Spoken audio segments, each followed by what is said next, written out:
जय राधा माधव जय कुंज बिहारी जय राधा माधव जय कुंज बिहारी जय गोपी जन वल्लभ जय गिरिवरधारी जय गिरिवरधारी यशोदानंदन भज जन रंजन यशोदानंदन भज जन रंजन यमुना तीरा वनचारि यमुना तीरा वनचारि जय राधा माधव जय कुंज बिहारी जय राधा माधव जय कुंज बिहारी हरे कृष्णा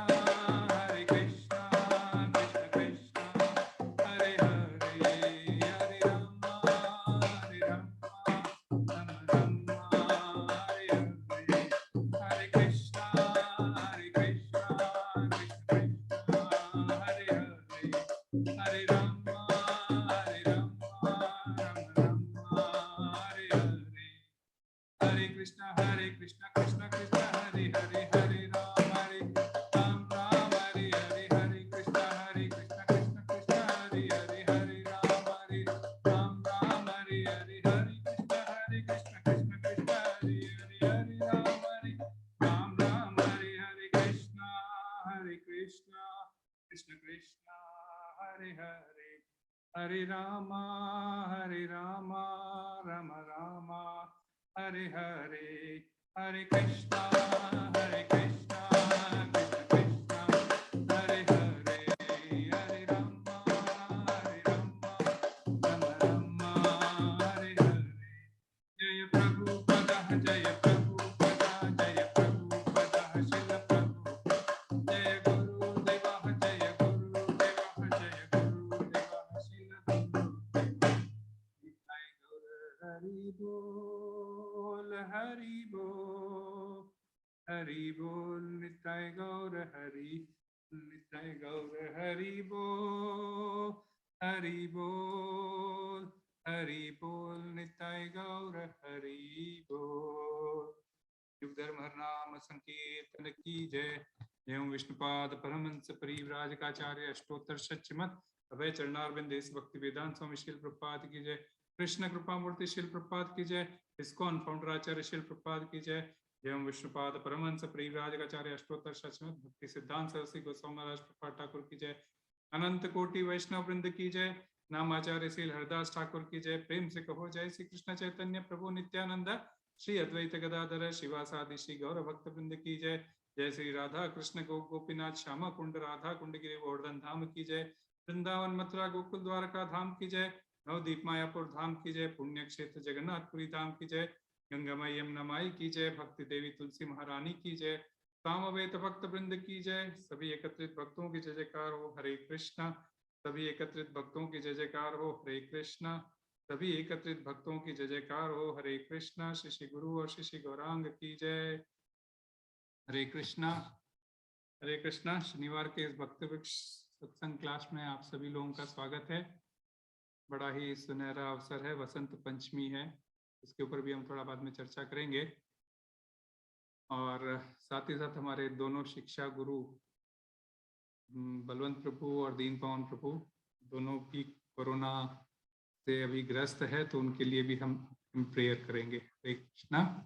तो पहले सबसे पहले सभी लोगों का मैं स्वागत करता हूं और हम सीधा भगवत गीता पर चर्चा करते हैं। आज श्लोक क्रमांक 7 है। मैं आपको स्क्रीन शेयर करता हूँ।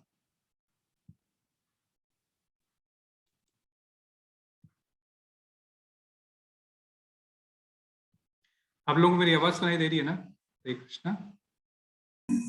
हाँ प्रभु, एकदम आवाज आ रही है। एकदम क्लियर। तो बड़ा ही इम्पोर्टेंट श्लोक है ये। जैसे पहले भी कहा गया था कि ये जो भगवत गीता के पूरे उद्देश्य को, और ये मेरे ख्याल से बचपन से हर किसी ने ये श्लोक को याद कर लिया। 7वां और 8वां श्लोक दोनों ही एक सेंटर पॉइंट की ओर आते हैं, तो काफी महत्वपूर्ण श्लोकों में से आते हैं। स्पेशली इसके बाद वाला 8वां श्लोक अति ज्यादा महत्वपूर्ण है। तो पहले शुरुआत करते हैं। ओम नमो भगवते वासुदेवाय। ओम नमो भगवते वासुदेवाय। ओम नमो भगवते वासुदेवाय। नारायणं नमस्कृत्यं नरं चैव नरोत्तमं देवीं सरस्वतीं व्यासं ततो जयमुदीरये। नष्टप्रायेषु भद्रेषु नित्यं भागवत सेवया भगवती उत्तम श्लोकैर्भक्तिर्भवति नैष्टकीम्। स्कंद अध्याय 4 दिव्य ज्ञान श्लोक क्रमांक 7। यदा यदा हि धर्मस्य ग्लानिर्भवति भारत अभ्युत्थानमधर्मस्य तदात्मानं सृजाम्यहम्। यदा यदा हि धर्मस्य ग्लानिर्भवति भारत अभ्युत्थानमधर्मस्य तदात्मानं सृजाम्यहम्। यदा यदा हि धर्मस्य ग्लानिर्भवति भारतः अभ्युत्थानमधर्मस्य तदात्मानं सृजाम्यहम्। हरे कृष्णा। रिपीट करोगे?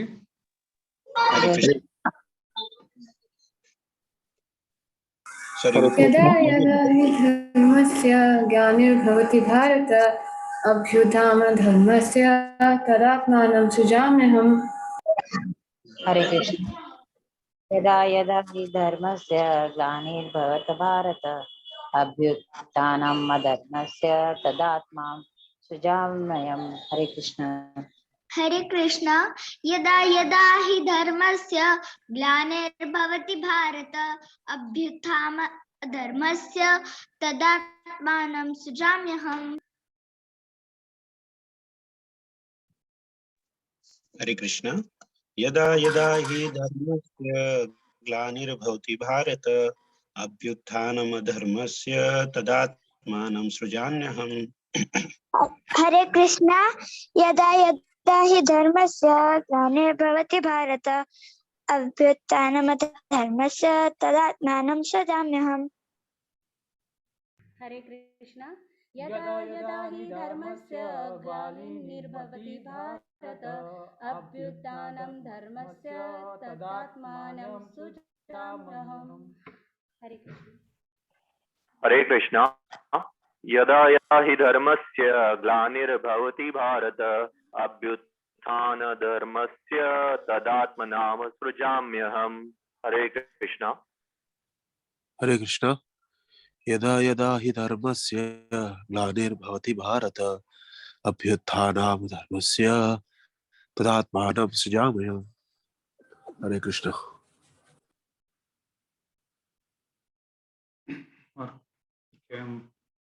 अजय प्रभु आप नहीं लोगे आज? हरे कृष्ण। हरे कृष्ण प्रभु, लीजिए। यदा यदा हि धर्मस्य ग्लानिर्भवति भारत अभ्युत्थानम् अधर्मस्य तदात्मानं सृजाम्यहम्। Hare Krishna. Word to word meaning लेते हैं। यदा यदा जब भी और जहां भी, ही निश्चय ही, धर्मस्य धर्म की, ग्लानि हानि या पतन, भवती होती है, भारत हे भरतवंशी, अभ्युत्थानम प्रधानता, अधर्मस्य अधर्म की, तदा उस समय, आत्मानम अपने को, सृजामि प्रकट करता हूं, अहम मैं। अनुवाद तात्पर्य ऐसे भक्ति वेदांत स्वामी श्रील प्रपाद के द्वारा श्रील प्रपाद की जय। हे भरतवंशी, हे भरतवंशी, जब भी और जहां भी धर्म का पतन होता है और अधर्म की प्रधानता होने लगती है, तब तब मैं अवतार लेता हूं। तात्पर्य कोई पढ़ेगा?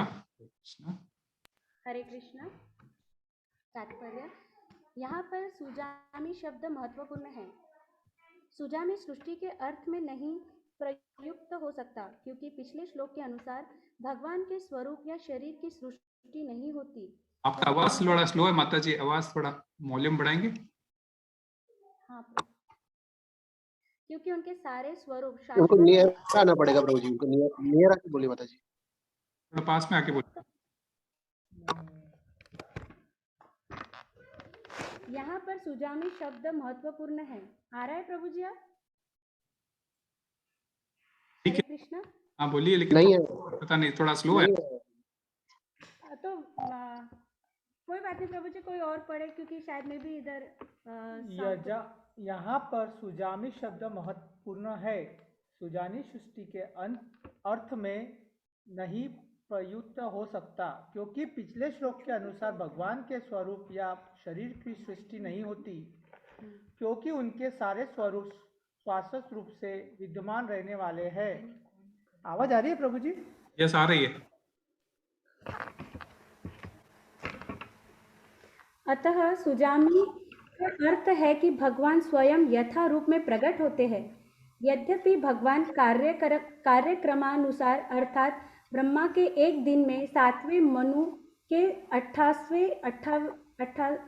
28वें युग में द्वापर के अंत में प्रकट होते हैं, किंतु वे इस नियम का पालन करने के लिए बाध्य नहीं हैं, क्योंकि वे स्वेच्छा से कर्म करने के लिए स्वतंत्र हैं। अंततः जब भी अधर्म की प्रधानता तथा धर्म का लोप होने लगता है तो वे स्वेच्छा से प्रकट होते हैं। धर्म के नियम वेदों में दिए हुए हैं, और यदि इन नियमों का पालन में कोई त्रुटि आती है तो मनुष्य अधार्मिक हो जाता है। श्रीमद् भागवत में बताया गया है कि ऐसे नियम भगवान के नियम हैं। केवल भगवान ही किसी धर्म की व्यवस्था कर सकते हैं। वेद भी मूलतः ब्रह्मा के हृदय में से भगवान द्वारा उच्चरित माने जाते हैं। अतः धर्म के नियम भगवान के प्रत्यक्ष आदेश है। भगवत गीता में आद्योपांत इन्हीं नियमों का संकेत है। वेदों का उद्देश्य परमेश्वर के आदेशानुसार ऐसे नियमों की स्थापना करना है, और गीता के अंत में भगवान स्वयं आदेश देते हैं कि स्वच्छ धर्म उनकी ही शरण ग्रहण करना है। वैदिक नियम जीव को पूर्ण शरणागति की ओर अग्रसर कराने वाले हैं, और जब भी असुरों द्वारा इन नियमों में व्यवधान आता है तभी भगवान प्रकट होते हैं। श्रीमद् भागवत पुराण से हम जानते हैं कि बुद्ध कृष्ण के अवतार है, जिनका प्रादुर्भाव उस समय हुआ जब भौतिकवाद का बोलाबाल था, और भौतिकवादी लोग वेदों को प्रमाण बनाकर उसकी आड़ ले रहे थे। यद्यपि वेदों में विशिष्ट कार्यों के लिए पशु बलि के विषय में कुछ सीमित विधान थे, किंतु आसुरी वृत्ति वाले लोग वैदिक नियमों का संदर्भ दिए बिना पशु बलि को अपनाए हुए थे। भगवान बुद्ध इस अनाचार को रोकने तथा अहिंसा के वैदिक नियमों की स्थापना करने के लिए अवतरित हुए। अंततः भगवान के प्रत्येक अवतार का विशेष उद्देश्य होता है, और इन सब का वर्णन शास्त्रों में हुआ है। यह तथ्य नहीं है कि केवल भारत की धरती में भगवान अवतरित होते हैं। वे कहीं भी और किसी भी काल में इच्छा होने पर प्रकट हो सकते हैं। वे प्रत्येक अवतार लेने पर धर्म के विषय में उतना ही कहते हैं जितना कि उस परिस्थिति में जन समुदाय विषय समझ सकता है, लेकिन उद्देश्य एक ही रहता है, लोगों को इस भावना भावित करना तथा धार्मिक नियमों के प्रति आज्ञाकारी बनाना। कभी वे स्वयं प्रकट होते हैं तो कभी अपने प्रामाणिक प्रतिनिधि को अपने पुत्र या दास के रूप में भेजते हैं, या वेश बदल कर स्वयं ही प्रकट होते हैं। भगवद गीता के सिद्धांत अर्जुन से कहे गए थे, अतः वे किसी भी महापुरुष के प्रति हो सकते थे, क्योंकि अर्जुन संसार के अन्य भागों के सामान्य पुरुषों की अपेक्षा अधिक जागरूक था। 2 और 2 मिलकर 4 होते हैं। यह गणितीय नियम प्राथमिक कक्षा के विद्यार्थी के लिए उतना ही सत्य है जितना ही उच्च कक्षा के विद्यार्थी के लिए। तो भी गणित उच्च स्तर तथा निम्न स्तर का होता है। अतः भगवान प्रत्येक अवतार में एक जैसे सिद्धांतों की शिक्षा देते हैं जो परिस्थितियों के अनुसार उच्च या निम्न प्रतीत होते हैं। जैसा कि आगे बताया गया है कि धर्म के उच्च स्तर सिद्धांत चारों वर्णाश्रमों में को स्वीकार करने से प्रारंभ होते हैं। अवतारों का एकमात्र उद्देश्य सर्वत्र कृष्ण भावनामृत को उद्बोधित करना है। परिस्थिति के अनुसार यह भावनामृत प्रकट तथा अप्रकट होता है। हरे कृष्ण। एक हरि ओम तत्सत्। ओम अज्ञानतिमिरान्धस्य ज्ञानाञ्जनशलाकया चक्षुरुन्मिलितं येन तस्मै श्रीगुरवे नमः।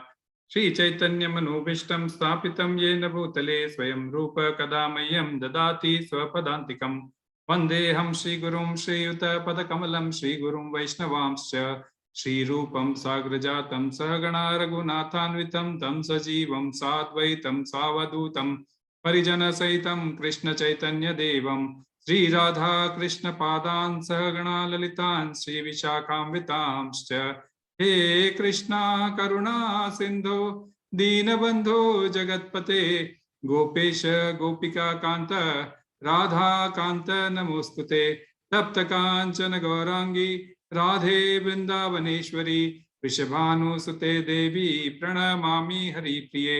वंशाकल्पतरुभ्यश्च कृपा सिन्धुभ्यैव च पतितानां पावनेभ्यो वैष्णवेभ्यो नमो नमः। जय श्री कृष्ण चैतन्य प्रभु नित्यानंद श्री अद्वैत गदाधर श्रीवासादि गौर भक्त वृंदा। हरे कृष्णा कृष्णा कृष्णा हरे हरे हरे राम राम राम हरे हरे। हरे कृष्णा। पुनः आप सभी लोगों का इस भक्त वृक्ष सत्संग क्लास में स्वागत है। अध्याय चर्चा चल रही है चौथे अध्याय की। श्लोक क्रमांक 7 पर हम आए हैं। तो चौथा अध्याय हम सभी जानते हैं दिव्य ज्ञान। दिव्य ज्ञान को संबोधित करता है। वह दिव्य ज्ञान जो कृष्ण अर्जुन को दे रहे हैं, पर अर्जुन को क्या दे रहे हैं? उन अर्जुन को माध्यम बनाकर हमें ही प्रदान कर रहे हैं। तो श्लोक था यदा यदा हि धर्मस्य ग्लानिर्भवति भारत अभ्युत्थानम् अधर्मस्य तदात्मानं सृजाम्यहम्। मेरे ख्याल से B.R. चोपड़ा ने इस श्लोक को और आगे वाले श्लोक को इतना फेमस कर दिया था कि हर एक के मुख पर ये श्लोक रहता है। उसका तात्पर्य क्या है? हे भरतवंशी, जब भी और जहां पर भी धर्म का पतन होता है और अधर्म की प्रधानता होने लगती है, तब तब मैं अवतार लेता हूँ। सिंपल वर्ड में इसका ट्रांसलेशन ये है। तो दोनों ही महत्वपूर्ण श्लोक है। मैंने जैसे पिछली बार बलवंत प्रभु ने कहा था 7वां और 8वां श्लोक, ये बहुत सेंटर पॉइंट का श्लोक है। आज हम सिर्फ 7वें श्लोक पर चर्चा करेंगे। मैंने सोचा दोनों लोग लेकिन बहुत लंबा हो जाएगा, इसलिए 7वें पर ही चर्चा करेंगे। इस श्लोक में भगवान अर्जुन से अपने जन्म के अत्यंत महत्वपूर्ण रहस्य का वर्णन कर रहे हैं। इस रहस्य को समझने के लिए पहले तो मीन्स इसका कनेक्शन सीधा इनके पिछले 2 श्लोकों के साथ में होता है। तो पिछले श्लोक में भगवान ने क्या कहा था? अजोपि सन्न अव्ययात्मा भूतानाम ईश्वरोपि सन प्रकृतिम स्वामधिष्ठाय संभवाय आत्म मायया। कि उसका तात्पर्य क्या था? यद्यपि मैं अजन्मा तथा अविनाशी हूँ और यद्यपि मैं समस्त जीवों का स्वामी हूँ, तो भी प्रत्येक युग में मैं अपनी आदि दिव्य रूप में प्रकट होता हूँ। तो वे कहते हैं कि मैं अजन्मा और अविनाशी हूँ। बहुत इंपॉर्टेंट पॉइंट थे और बलवंत प्रभु ने इसको खास करके स्ट्रेस करके समझाया भी था। और इससे पहले वाले 5वें श्लोक में भगवान क्या कहते हैं? बहुनी में व्यतीतानि जन्मानि तव चार्जुना। कहने का मतलब तुम्हारे तथा मेरे अनेक अनेक जन्म हो चुके हैं। मुझे तो सब कुछ स्मरण है, किंतु तुम्हें हे परंतप तुम्हें कुछ स्मरण नहीं रह सकता। तो ये 5वें और 6वें श्लोक दोनों एक दूसरों के परस्पर अगर स्टडी करो तो एक विरोधाभास लगते हैं। पहले कहते हैं कि जन्म होता है और दूसरे 5वें श्लोक में कहते हैं कि तुम्हारे और मेरे कई जन्म हो चुके हैं, और 6वें श्लोक में वे कहते हैं अजन्मा और अविनाशी हूँ। तो कभी कभी ये दोनों को जो हमें विरोधाभास सा लगता है और इसी के ऊपर थोड़ा चर्चा पिछले श्लोक में हुआ था। और इस विरोधाभास के तथ्य को बहुत ही एक इसको हम क्या कह सकते हैं, ये दोनों विरोधाभास नहीं होके एक विलक्षणता को दर्शाते हैं। लाइक मैं अजन्मा और अविनाशी का अर्थ है कि कृष्ण के शरीर मीन्स लाइक कृष्ण के शरीर जन्म तथा मृत्यु से रहित होते हैं, मतलब उनका सच्चिदानंदमय शरीर होता है, अपना जन्म अपन जो है सो जड़ शरीर होता है। फिर भी वे अपनी दिव्य प्रकृति में स्थिर होकर इस भौतिक जगत में जन्म ग्रहण करते हैं। तो अब प्रश्न यह उठता है कि यदि वे इस प्रकार के भौतिक जगत में जन्म ग्रहण करते हैं तो उसके पीछे कारण तो होगा। हाँ, तो यही कारण कारण क्या है, कारण वैसे अगले श्लोक में आएगा। तो यही एक बहुत बड़ी अद्भुत बात है कि वे हमारे लिए मीन्स लाइक भौतिक जगत में वे जो है सो जन्म ग्रहण करते हैं। जब अर्जुन को अपने पूर्व जन्मों का स्मरण नहीं है और वह उसको जानने की उत्कंठा हुई और मन में मन वो जब विचार करने लगा कि कृष्ण तो मेरे सखा है, मेरे साथ बचपन से खेलते कूदते आए हैं, मैं उनके साथ जागता सोता आया हूँ, फिर भी कभी मुझे ऐसा लगा नहीं था और कभी मैंने ऐसा जानने की कोशिश भी नहीं की कि इस भौतिक जगत में वे क्यों आए हैं, हाँ, और क्यों और किस प्रकार किस काम के लिए अवतार लेते हैं, मीन्स लाइक किस प्रकार के लिए क्यों किस काम के लिए आते हैं। तो ऐसा जब मैं अजन्मा हूँ ये सब बोल रहे थे तभी मन में विचार कर रहा था अर्जुन, तभी भगवान उनकी मन की शंका को दूर करने के लिए पहले से ही जो सो इस श्लोक के जरिए अपने सृजन जैसे अवतार का ये महत्वपूर्ण जो बहुत ही इंपॉर्टेंट रीजन है, महत्वपूर्ण रीजन है, वो उसको बताते हैं। हाँ, तो मुख्यतः हम देखते हैं तो इस श्लोक में दो लाइनें हैं और दोनों ही बहुत ही इंपॉर्टेंट मैसेजेस हमको देती है।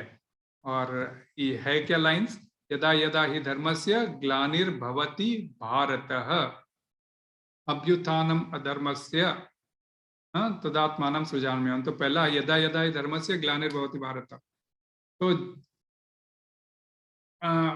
जिस समय जिस स्थान पर धर्म का पतन होता है और अधर्म की प्रधानता होती है, तात्पर्य ये इसका ऐसा पढ़ा ऐसा लिखा हुआ है।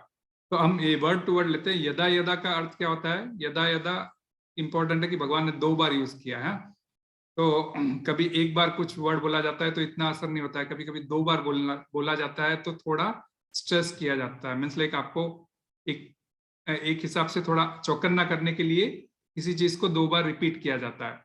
और 3 बार बोला जाता है तो शास्त्र में ये तो मिलिट्री ऑर्डर ही है, मैंने कल भी क्लास में थी तभी बताया था। तो 2 बार यहाँ पे दिया गया है यदा यदा, उसका तो एक विशेष प्रकार से इस शब्द पर अधिक प्रयोग में लाने के लिए यहाँ पे 2 बार दिया गया।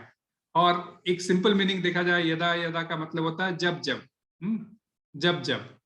तो जब जब ऐसा कहता है ना, जब जब ये होता है तब हमारे साथ ऐसा, तो है ना, ये एक सिंपल से समझने की बात है कि उस चीज की महत्वपूर्णता को समझाने के लिए ये वर्ड यूज होता है। और दूसरा अर्थ है उसका जिस समय और जिस स्थान पर, जो श्रील प्रभुपाद ने तात्पर्य में भी लिखा है, जिस समय पर और जिस स्थान पर। यदा यदा, यदा का मतलब जिस समय और दूसरे यदा का मतलब जिस स्थान पर। तो जब जिस समय जिस स्थान पर ये घटना घटी थी ऐसा कभी किसी को बताना जाता है तो ये किसको दर्शाता है, एक क्रिटिकल कंडीशन को या इमरजेंसी सिचुएशन को, आपातकालीन स्थिति को दर्शाता है। जैसे देश की सुरक्षा कर्मचारी या कहो सैनिक कभी भी तैयार रहते हैं। देश में किसी भी स्थान में यदि शत्रुओं का आक्रमण हो रहा हो या नहीं हो रहा हो, वे तैयार रहते हैं। और जैसे ही उन्हें पता चलता है कि फलाने स्थान पर आक्रमण हुआ है तो वे तुरंत अपनी सेना लेकर उस स्थान पर युद्ध करने के लिए पहुंच जाते हैं, है ना। क्यों? क्योंकि देश की सुरक्षा का सवाल है और देश की सुरक्षा हो सके। तो भारत का ही उदाहरण ले लेते हैं। 1947 में जब भारत आजाद हुआ था तब आजाद किस बेस पे हुआ था? गांधी जी की कुछ अहिंसा नीति थी तथा अब जो नीति हम सुनते हैं अहिंसा नीति थी। उसके कारण भारत क्या हुआ था, आजादी के बाद सुरक्षा के लिए सेना के गठन में कुछ अधिक ध्यान नहीं दिया गया था। वे ठीक है, सेना तो चाहिए लेकिन इतनी भी नहीं चाहिए कि भाई हम तो शांति प्रिय देश है, हम तो किसी के ऊपर आक्रमण नहीं करते हैं, तो हमारे पास सेना की अभी इतनी अधिक जरूरत नहीं है। फिर 1962 में जब चीन ने भारत पर आक्रमण किया था तब भारत को सेना संगठित करने में और उसके पास हथियार को मुहैया कराने में अधिक समय लग गया। हाँ, जिसके समय चलते क्या हुआ, भारत को चीन से पराजित होना पड़ा और यह भारत के लिए उस समय लज्जाजनक बात थी। परंतु आज भारत की स्थिति कुछ और है, वैसी नहीं है।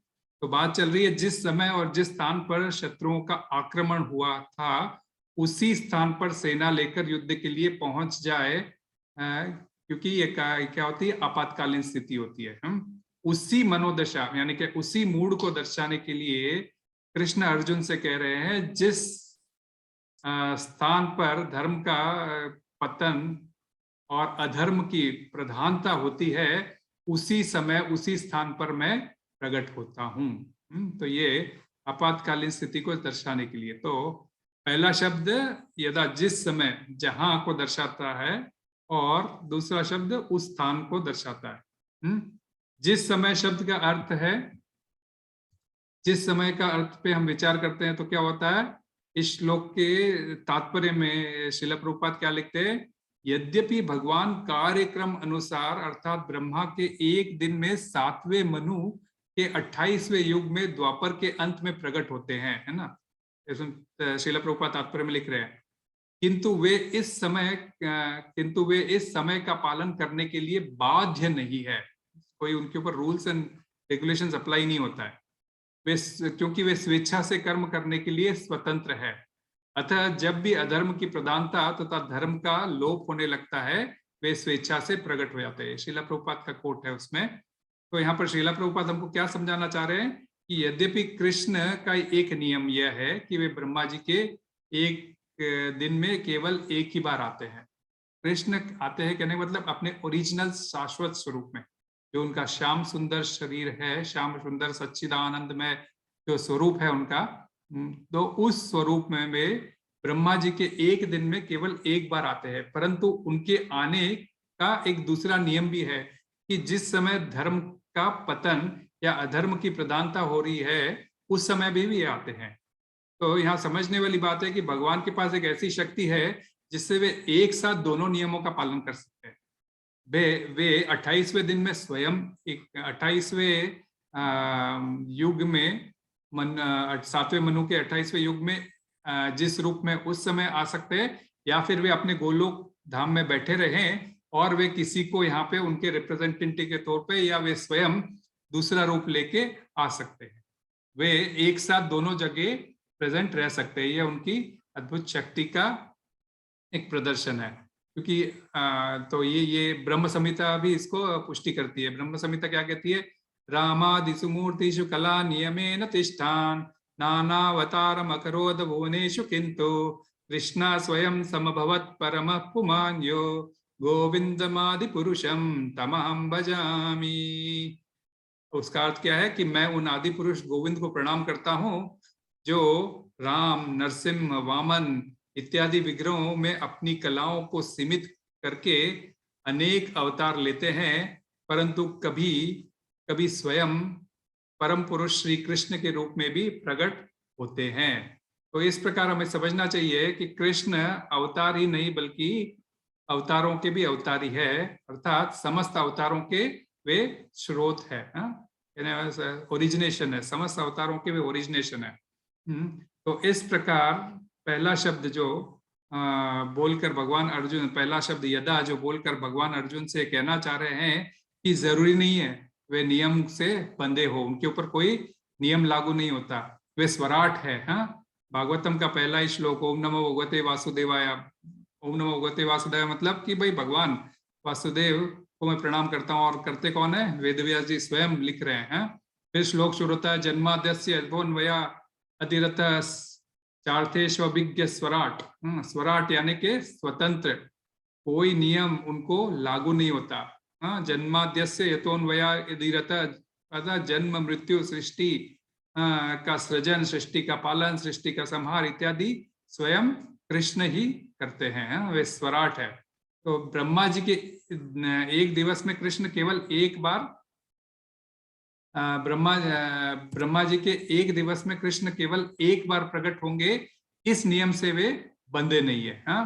तो ब्रह्मा जी का दिन हम सभी जानते हैं कितना बड़ा होता है। हाँ, 1000 चतुर्युग का होता है, 4 अरब 32 लाख करोड़ वर्ष का उनका दिन और उतनी लंबी उनकी रात होती है, यानी कि 8 अरब 64 करोड़ वर्षों में कृष्ण केवल एक बार प्रकट होंगे।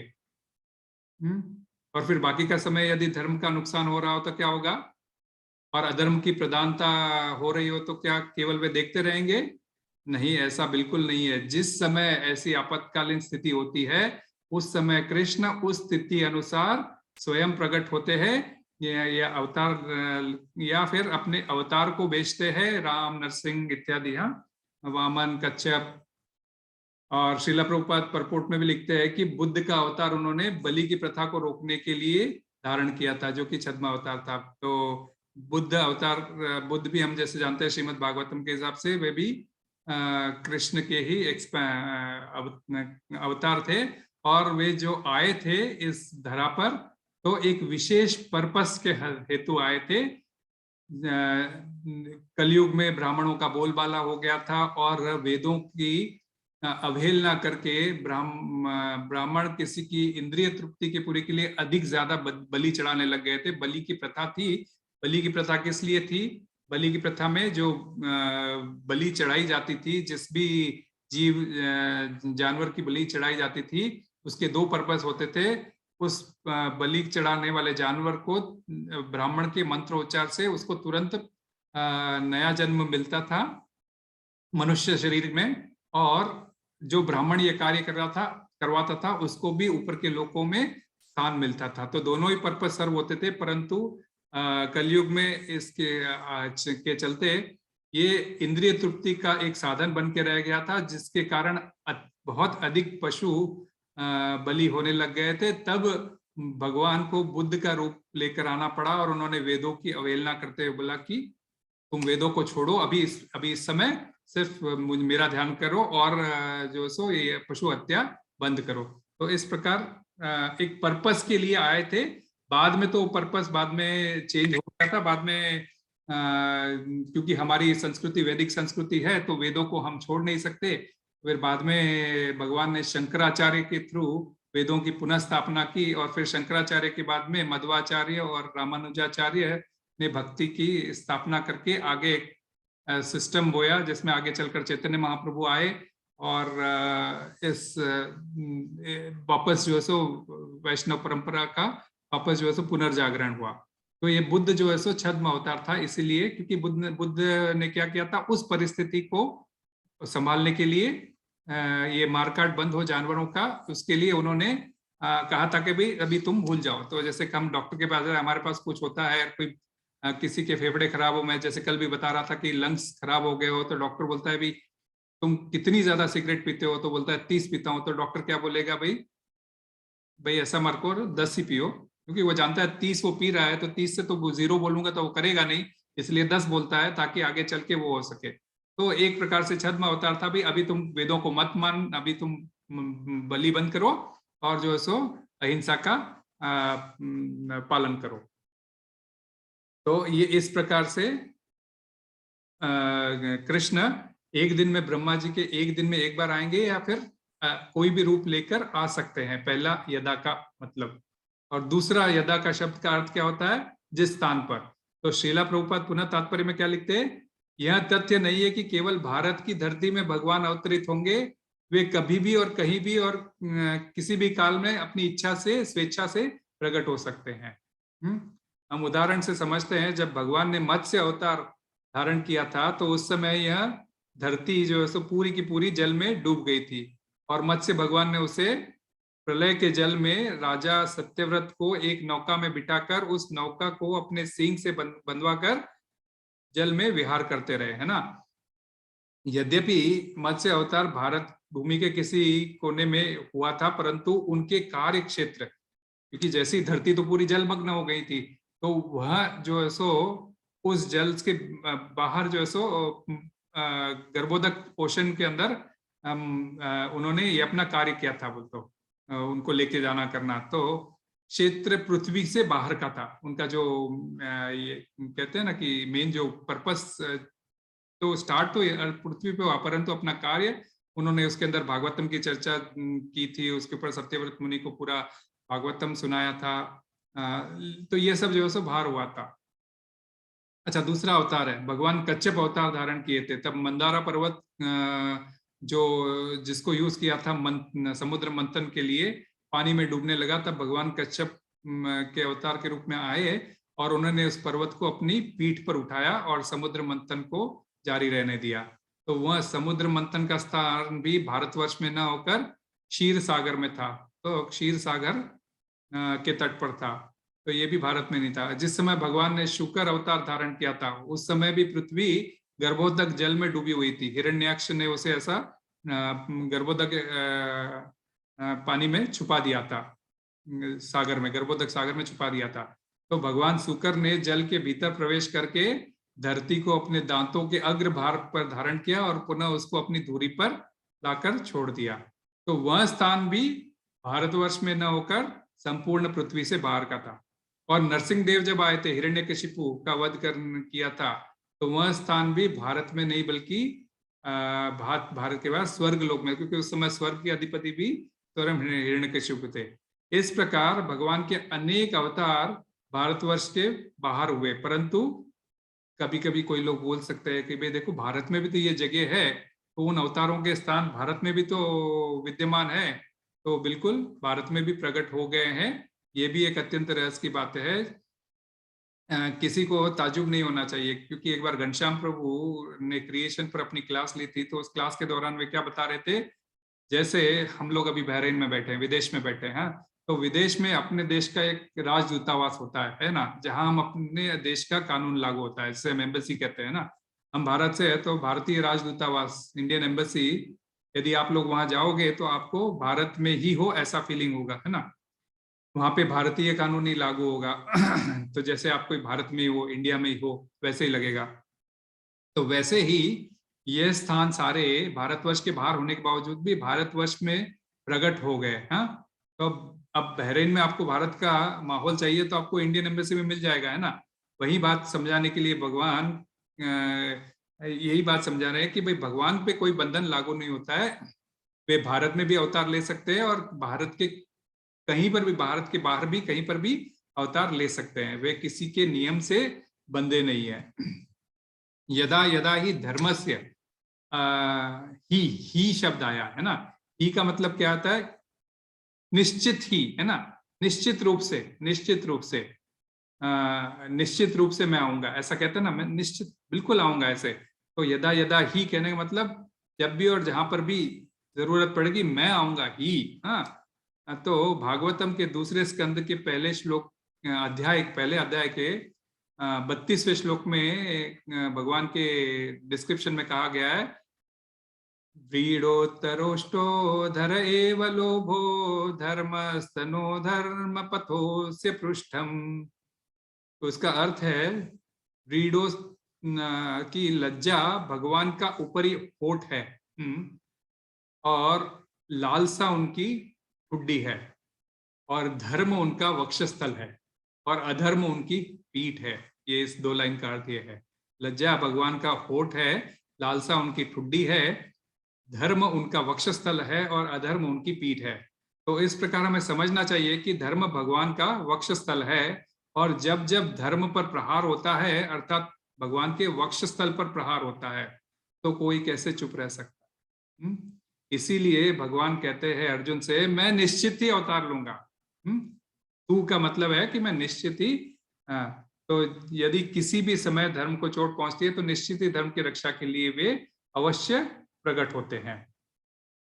यदा यदा ही धर्मस्य, अब धर्मस्य को भी समझना बहुत जरूरी है। हाँ, धर्मस्य, धर्म शब्द 2 अक्षरों को जोड़ने से बनता है, एक तो धर और म। धर का अर्थ है वह वस्तु जो हमें धारण करे या हमारी रक्षा करे, और म का अर्थ है मृत्यु, अर्थात वह वस्तु जो मृत्यु के समय या मृत्यु के पश्चात हमारी रक्षा करे, वह धर्म है। शास्त्र हमें सर्वप्रथम यह ज्ञान देते हैं कि मृत्यु के पश्चात हमारा अगला जीवन है, अतः हमें धर्म का पालन करने की अत्यंत आवश्यकता है। जितना ही हम धर्म का पालन करेंगे उतना ही अधिक हमारी गति होगी। परंतु आजकल के शिक्षित युवक अज्ञानवश मृत्यु के बाद के जीवन को स्वीकार नहीं करते हैं और कहते हैं धर्म की हमें कोई आवश्यकता नहीं है।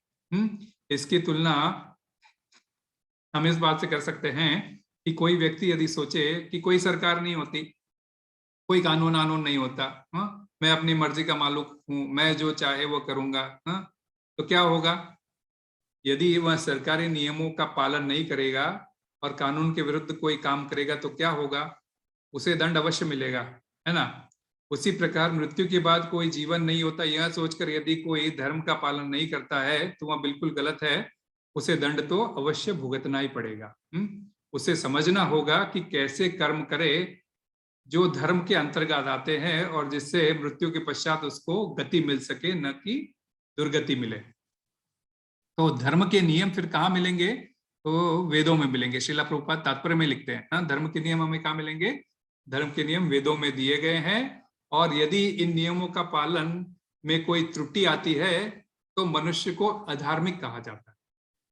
तो कहने का मतलब है कि आप गलत कार्य नहीं करोगे, अब वेदों में लिखा है आप कोई गलत काम नहीं करो तो फिर आप धार्मिक कहलाओगे, परंतु आप जानबूझ के जानते हुए भी गलत काम करते हो तो आप अधार्मिक ही कहलाओगे। तो श्रीमद् भागवतम में बताया गया है कि ऐसे नियम स्वयं भगवान के नियम है जो वेदों में दिए गए। केवल भगवान ही किसी धर्म की व्यवस्था का ठीक से कर सकते हैं। वेद क्या है फिर? वेद भी मूलतः ब्रह्मा जी के हृदय में भगवान द्वारा उच्चरित शब्द है, जो तेने ब्रह्म हृदय आदि कवयो। भागवतम का पहला ही श्लोक का जो दूसरा लाइन है कि ये ब्रह्मा आदि कवि कौन है? ब्रह्मा जी है। ब्रह्मा जी को सबसे पहले वेदों का ज्ञान स्वयं कृष्ण ने दिया था उनके हृदय में। तो फिर 6वें स्कंद के 3 अध्याय के 19वें श्लोक में आता है धर्मम तो साक्षात भगवत प्रणीतम, अर्थात धर्म के नियम भगवान के प्रत्यक्ष आदेश है। जैसे आप प्रत्यक्ष आदेश किसको बोलते हैं? हम सामने किसी को खड़े हैं और कहते हैं भी जा ये काम कर, तो प्रत्यक्ष आदेश हुआ। परंतु भगवान अपने वाणी द्वारा, अपने भेजे हुए दूत के द्वारा, अपने भेजे ऑथराइज्ड रिप्रेजेंटेटिव के द्वारा हमें कुछ प्रत्यक्ष आदेश देते हैं, तो वे भी धर्म के नियम के अंतर्गत हमारे प्रत्यक्ष आदेश होते हैं। धर्मम तो साक्षात भगवत प्रणीतम, इसके रेफरेंसेस है। बोल तो ये जो धर्म का क्या चीज है जो भगवान दिए हैं हमको धर्म, ये उसके रेफरेंसेस है। एक और भी है श्रीमद् भागवतम के पहले स्कंद के 2 अध्याय के 13वें श्लोक में सूत गोस्वामी कहते हैं, अथ पुंबेद विजय श्रेष्ठ वर्णाश्रम विभागश स्वनुष्टिष्ठस्य धर्मस्य संसिद्धिर्हरितोषणम। अतः हे ब्राह्मणों, निष्कर्ष यह निकलता है कि वर्णाश्रम धर्म के अनुसार अपने कर्तव्यों को पूरा करने से जो सफलता प्राप्त होती है वह है श्री कृष्ण को प्रसन्न रखना।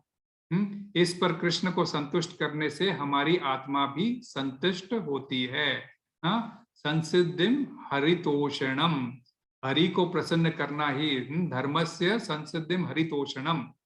हमारा जो मेन ड्यूटी है भगवान को प्रसन्न करना, भगवान का प्रेम पाना, हरि को प्रसन्न करना ही हमारा धर्म, मेन धर्म है।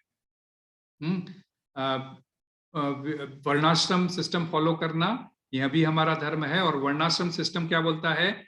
वर्णाश्रम सिस्टम में क्या बताया गया है? 4 प्रकार के डिवीजन बताए गए हैं जो कि कर्म के हिसाब से है, जन्म के हिसाब से नहीं है।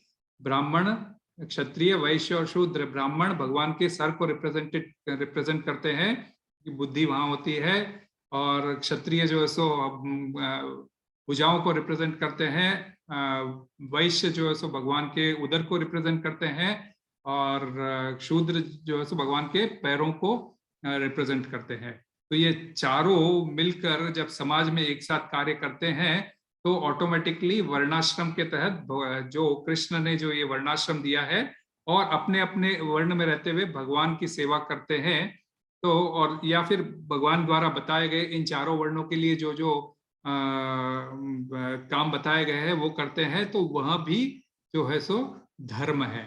तो इसीलिए अब ब्राह्मण जो वेद पढ़ सकते हैं, शूद्र नॉट नेसेसरी वो वेद पढ़े, शूद्र ब्राह्मणों की सेवा कर दे, उनको उन्होंने कुछ काम दे दिया तो वो ला के कर दे। हाँ, शूद्र काम है तीनों वर्गों की सेवा करना। तो वह भी जब जो ब्राह्मण सेवा कर रहा है भगवान की, और उसकी सेवा यदि कुछ शूद्र ने कुछ सामान लाके उनको पहुंचा दिया, तो उसको भी उसका फल मिल जाएगा, भले ही वो अपना काम कर रहा है। तो इस प्रकार तो ABCD भले ही ब्राह्मण भी पढ़ता हो या ABCD शूद्र भी पढ़ता हो, अभी जैसे इसमें श्रील प्रभुपाद लिखते हैं मैथमेटिक्स के प्लस माइनस चाहे ब्राह्मण करो चाहे शूद्र करो, करना तो दोनों को ही है, परंतु जो मैथमेटिक्स ब्राह्मण को दिया जाता है, जो मैथमेटिक्स शूद्र को दिया जाता है, उसमें डिफरेंस है, क्योंकि उनकी समझ के हिसाब से, तो उनके वर्णाश्रम के, उनके डिवीजन के हिसाब से। इसलिए और यहाँ पर एग्जाम्पल में श्रील प्रभुपाद क्या लिखते हैं कि भाई जो same plus minus lower KG में पढ़ते हो आप, वही प्लस माइनस आगे भी जाके करते हो, लेकिन उसका कॉलेज में भी जाके करते हो, लेकिन उसका रूप रंग चेंज हो जाता है उस समय तक, है ना। उसमें कई कई सारे एडिशन डिवीजन आता है, तो नॉलेज का विस्तार वहां रहता है, यहाँ पे कम नॉलेज का रहता है, तो ये भी जरूरी है। तो कृष्ण को जहाँ पे जो ठीक लगता है उस हिसाब से वह जो है सो नॉलेज देते हैं, उस हिसाब से सामने आपके प्रकट भी होते हैं कार्य करने के लिए। एक और भागवतम का श्लोक लेते हैं, सवै पुंसो पर सवै पुंसाम परो धर्म यतोर्भक्ति अधोक्षजे अहेतु की अप्रतिहता ययात्मा सुप्रसीदति। मनुष्यों का परम धर्म वही है जिससे श्री कृष्ण के प्रति ऐसी भक्ति प्राप्त हो जो बिना किसी कारण के हो तथा अखंडित भी हो। ऐसी भक्ति द्वारा हमारी आत्मा पूर्ण रूप से संतुष्ट हो जाएगी। धर्म के बिना क्या है, मतलब धर्म के बिना मनुष्य बिल्कुल पशु समान है। हितोपदेश नामक ग्रंथ में क्या बताया गया है कि धर्म के नियम मनुष्यों के लिए है, पशु पक्षियों के लिए नहीं है। पशु भी अपने कार्य करते हैं, वे भी अपने 4 कार्य करते हैं, आवश्यकताएं पूरी करते हैं, भोजन, निद्रा और किसी से भय से सुरक्षा और मैथुन, ये चारों चीजें पशु भी करते हैं। और यही चारों चीज यदि मनुष्य को ही करना है तो मनुष्य भी पशु के समान ही है। परंतु मनुष्य समझना चाहिए कि हम यदि वही काम करेंगे तो हम भी पशु समान रहेंगे। परस मनुष्यों की बुद्धि विकसित हुई है, उनके पास काफी कुछ करने के लिए है, उनको उस हिसाब से अपने ऊपर टटोलना चाहिए कि मैं यहाँ पे क्यों आया हूँ, मैं कौन हूँ और मेरा क्या पर्पस है। भगवद गीता में तो मनुष्य भगवान ने अपना सर्वोच्च धर्म बहुत क्लियरली बता दिया है। क्या है? 18वें अध्याय का 66वां श्लोक क्या बोलता है? सर्वधर्मान परित्यज्य मामेकं शरणं व्रज अहम त्वां सर्व पापेभ्यो मोक्षयिष्यामि मा शुच। कहने का समस्त प्रकार के धर्मों का परित्याग करके मेरी शरण में आओ, मैं तुम्हारे सारे पापों का उद्धार कर दूंगा, तुम शोक मत करो। तो श्रील प्रभुपाद लिखते हैं धर्म की अनेक विधियां हैं, जैसे ज्ञान योग है, ध्यान योग है, अनेक अनुष्ठान है, कर्मकांड के तहत अनेक अनुष्ठान है, ये करो वो करो, लेकिन कृष्ण की जो शरण में आ जाता है उसे इन सब विधियों को करने की कोई भी आवश्यकता नहीं रह जाती।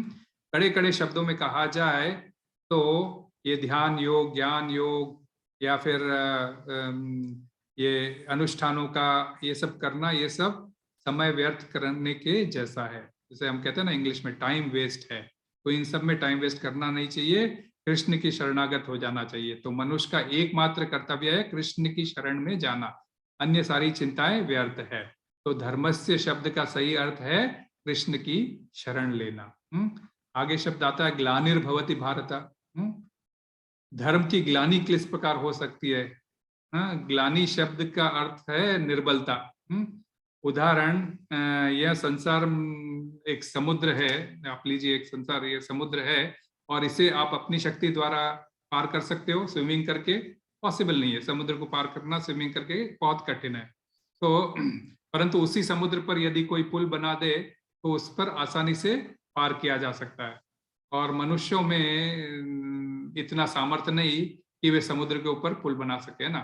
बहुत सारी मेहनत लगती है, इंजीनियर्स है, बड़े बड़े मशीनरी है, ट्रेन इत्यादि लगती है, बहुत लंबी दूरी का पुल, तो भी छोटी दूरी का पुल बनता है, लंबी दूरी का पुल नहीं बनता। अपने दीन पवन प्रभु यहाँ पे इंजीनियर है, वे बता सकते हैं। हम में इतनी क्षमता नहीं। अब ये कि बिना कोई इसके हम जैसे पुल समुद्र में बांध सके, परंतु भगवान में वह क्षमता है। भगवान ने करके भी दिखाया था। जब भगवान श्री राम के अवतार में आए थे तब उन्होंने करके दिखाया था। केवल उनके नाम के कृपा से एवं नल नील की सहायता से समुद्र के ऊपर पुल का निर्माण हुआ, जिसकी मदद से सारी वानर सेना ने समुद्र पार कर लंका पहुंचे। उसी प्रकार कृष्ण द्वारा दिए हुए धर्म के नियमों का पालन करके हम सभी प्रकार से अयोग्य होते हुए भी इस संसार रूपी सागर को आसानी से पार कर सकते हैं, मात्र कृष्ण के दिए हुए धर्म का पालन करते हुए। अब कुछ लोग इस प्रकार के होते हैं जो अपनी दुष्टता के कारण भगवान की बनाई हुई व्यवस्था के ऊपर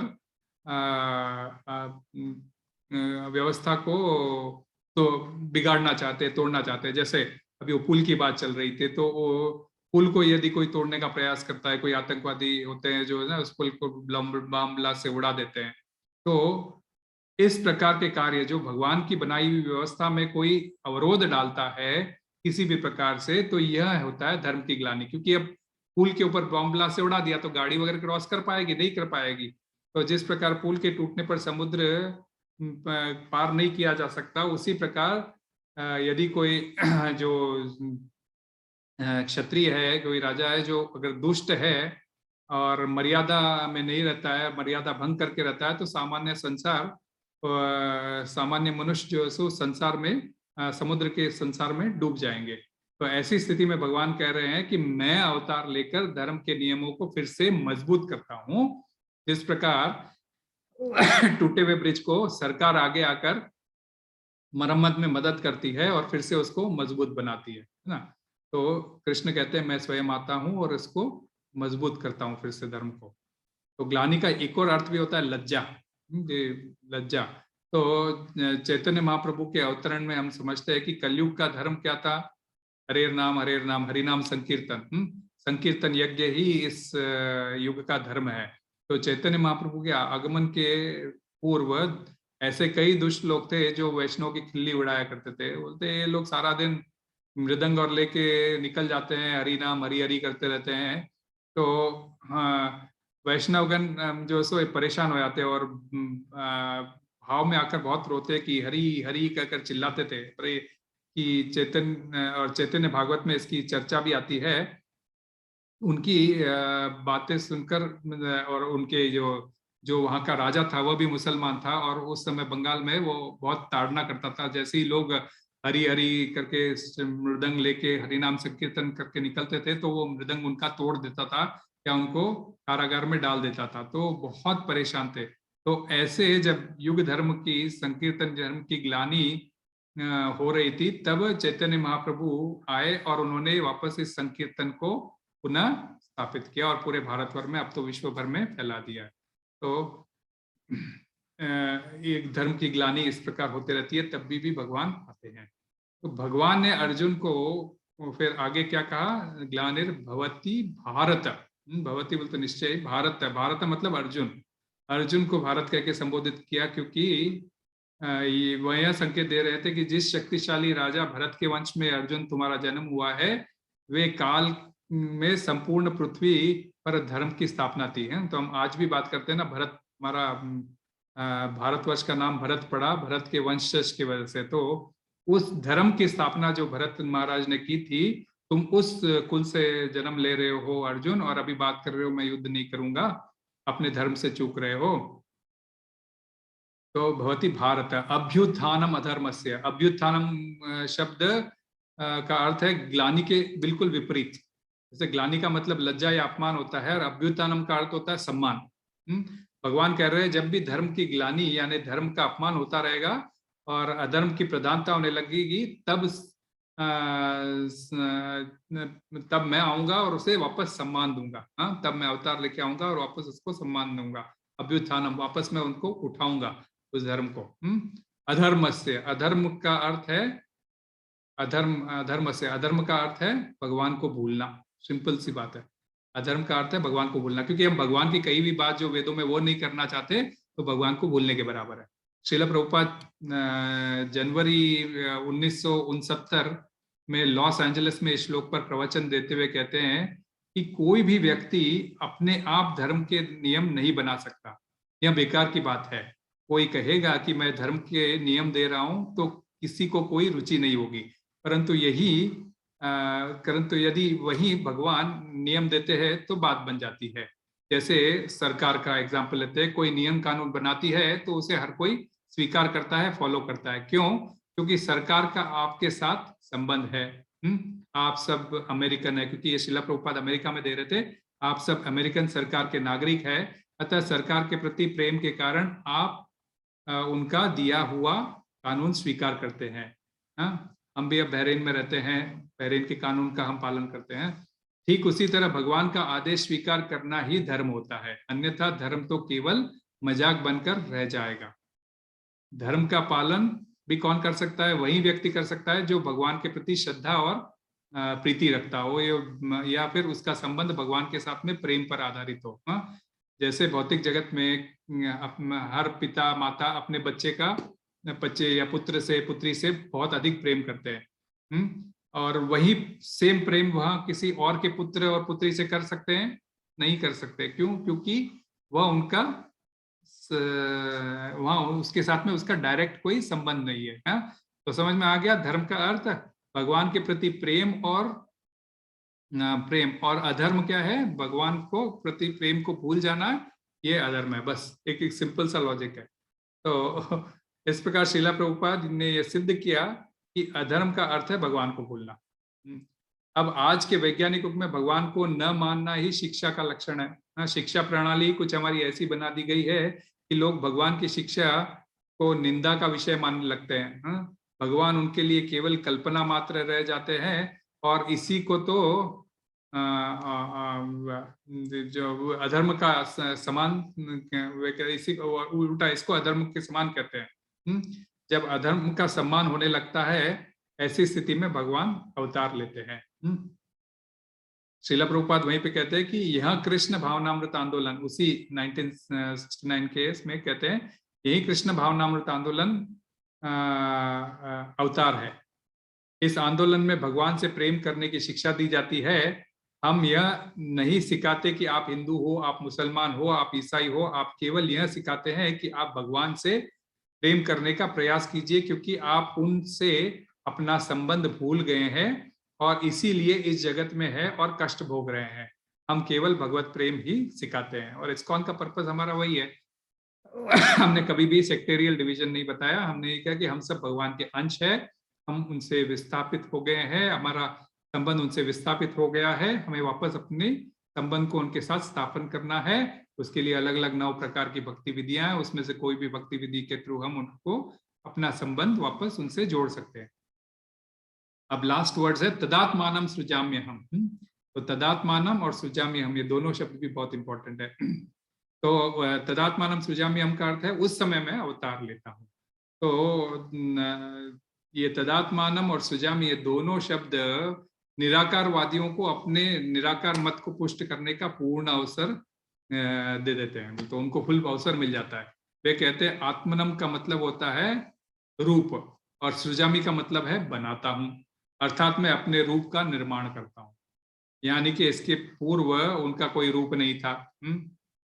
यानी कि इसके पहले भगवान का कोई रूप नहीं था। अवतार लेने के लिए वे जो सो रूप का निर्माण करते हैं।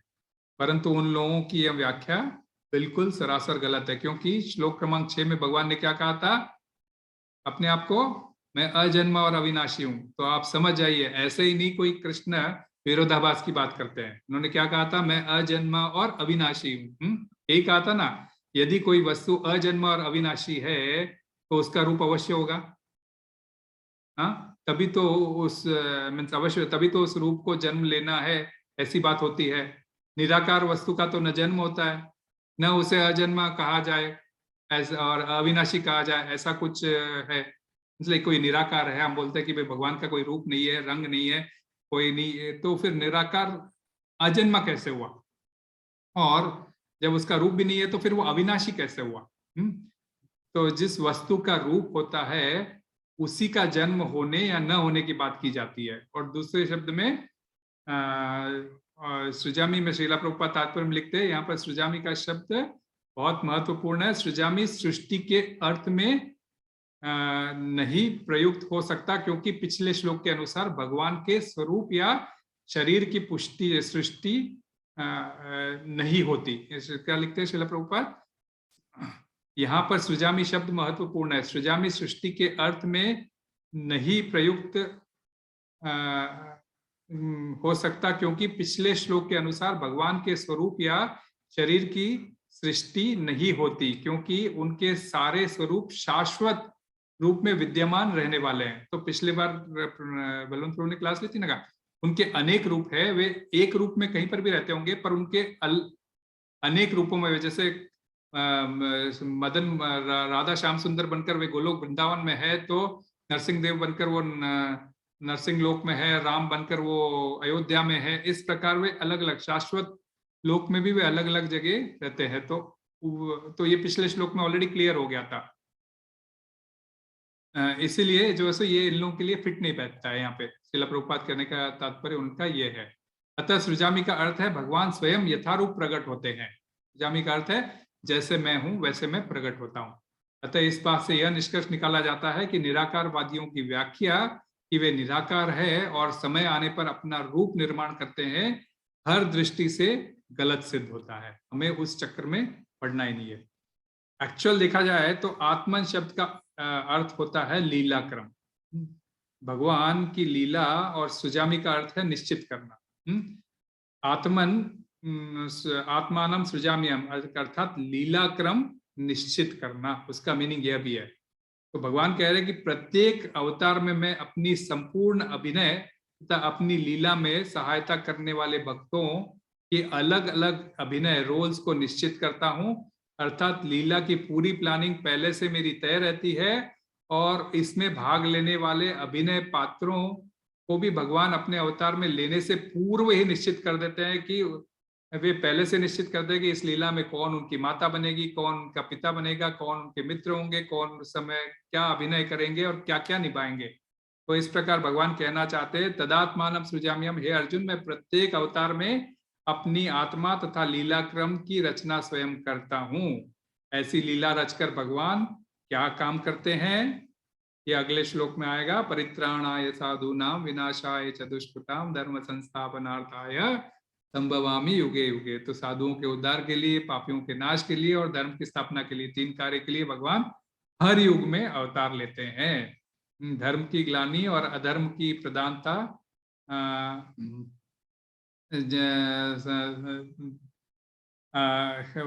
जो जिसके लिए उन्होंने अवतार लिया है, उस वह जिसका रीजन जो है वो अगले श्लोक में बताएंगे। इसके साथ मैं भगवद गीता के श्लोक का प्रवचन यहाँ समाप्त करता हूँ। वैसे आज वसंत पंचमी भी है, तो थोड़ा सा 2 मिनट वसंत पंचमी के ऊपर कहते हैं कि वसंत पंचमी के दिन वसंत ऋतु का आगमन होता है। हम सभी जानते हैं भारत में 6 ऋतुओं में से वसंत है, और वसंत ऋतु इन सभी ऋतुओं का एक राजा है। 10वें अध्याय के विभूतियों में से आप जानते हैं कृष्ण अनेक एग्जाम्पल देते हैं कि जिनको देखकर आप अनुभव कर सकते हैं कि कृष्ण को हम अपने जीवन में अनुभव कर सकते हैं। तो कृष्ण इसके लिए अनेक विभूतियों से अपनी एग्जाम्पल देते हैं कि तुम इसको देख के मुझे याद कर सकते हो। ये कहते हैं ना कि मैं पहाड़ों में मैं हिमालय हूँ, वेदों में मैं सामवेद हूँ, नक्षत्राणाम अहम शशि, नक्षत्रों में सूर्य हूँ। ऐसे अनेक कितनी विभूतियां देते हैं कि इनको देखो, आप सूर्य को देखते हो तो मुझे याद कर सकते हो, आप हिमालय को देखो तो मुझे याद कर सकते हो। उसी श्लोक के 10वें अध्याय के 35वें श्लोक में वे क्या कहते हैं, मासा नाम मार्गशीर्षो हम ऋतु नाम कुसुमाकर है। तो मासों में मैं मार्गशीर्ष मास हूँ और ऋतुओं में मैं कुसुमाकर हूँ। कुसुमाकर ऋतु अर्थात बसंत ऋतु हूँ। वसंत के आगमन पर भगवान की, कृष्ण की हमें याद आ ही जानी चाहिए। हाँ, इसीलिए आप देखोगे आज इस्कॉन के मंदिरों में सारे जो है ये धूमधाम से मनाया जाता है। पीले पीले वस्त्रों से भगवान का श्रृंगार किया जाता है, पीले पीले भोग लगते हैं और भगवान को पीले पीले पुष्पों से श्रृंगार किया जाता है और अच्छा सजाया जाता है। इस सीजन को इंग्लिश में स्प्रिंग सीजन भी कहते हैं। तो इसके पहले वाला सीजन क्या, पतझड़। तो पतझड़ में जैसे ही वृक्षों के सारे पत्ते गिर जाते हैं, वसंत में उनमें नए नए लाल कलर के अंकुर फूटने लगते हैं, फूल पत्ते लगने लगते हैं। और नए नए पत्ते और नए नए फूलों की सृजन होता है, और धरती पर जैसे कोई सोना उग रहा हो ऐसा होता है। हाँ, सरसों के खेत में पीली बहार सी छाई हुई होती है, तो नजारा अत्यंत मनमोहक होता है। व्रज में तो आज से ही होली का माहौल जमना शुरू हो जाता है, जो आगे 40-50 दिन तक चलते रहता है। पहले राधा रानी के नेतृत्व में सभी गोपियां फूलों की पंखुड़ियों से एक दूसरे पर उछाल उछाल कर होली खेला करती थी, और कभी कभी सिर्फ फूलों की पंखुड़ियों को, कभी कभी उन पंखुड़ियों को पीस करके उनसे रस निकालकर पानी में मिलाकर उस पानी से एक दूसरे की होली खेला करती थी। इसीलिए व्रज में होली बहुत ज्यादा फेमस है। तो ये वसंत ऋतु होली के आगमन का भी आपको ये देता है। ज्योतिष के हिसाब से देखा जाए तो ये जैसे कुछ अनदेखे मुहूर्त होते हैं ना, जैसे दशहरा होता है, अपने अक्षय तृतीया होती है, उसी प्रकार से ये आज बसंत पंचमी भी उसी मुहूर्तों में से आती है, जिसमें आपको नया काम शुरू करना हो तो बहुत अच्छा दिन होता है।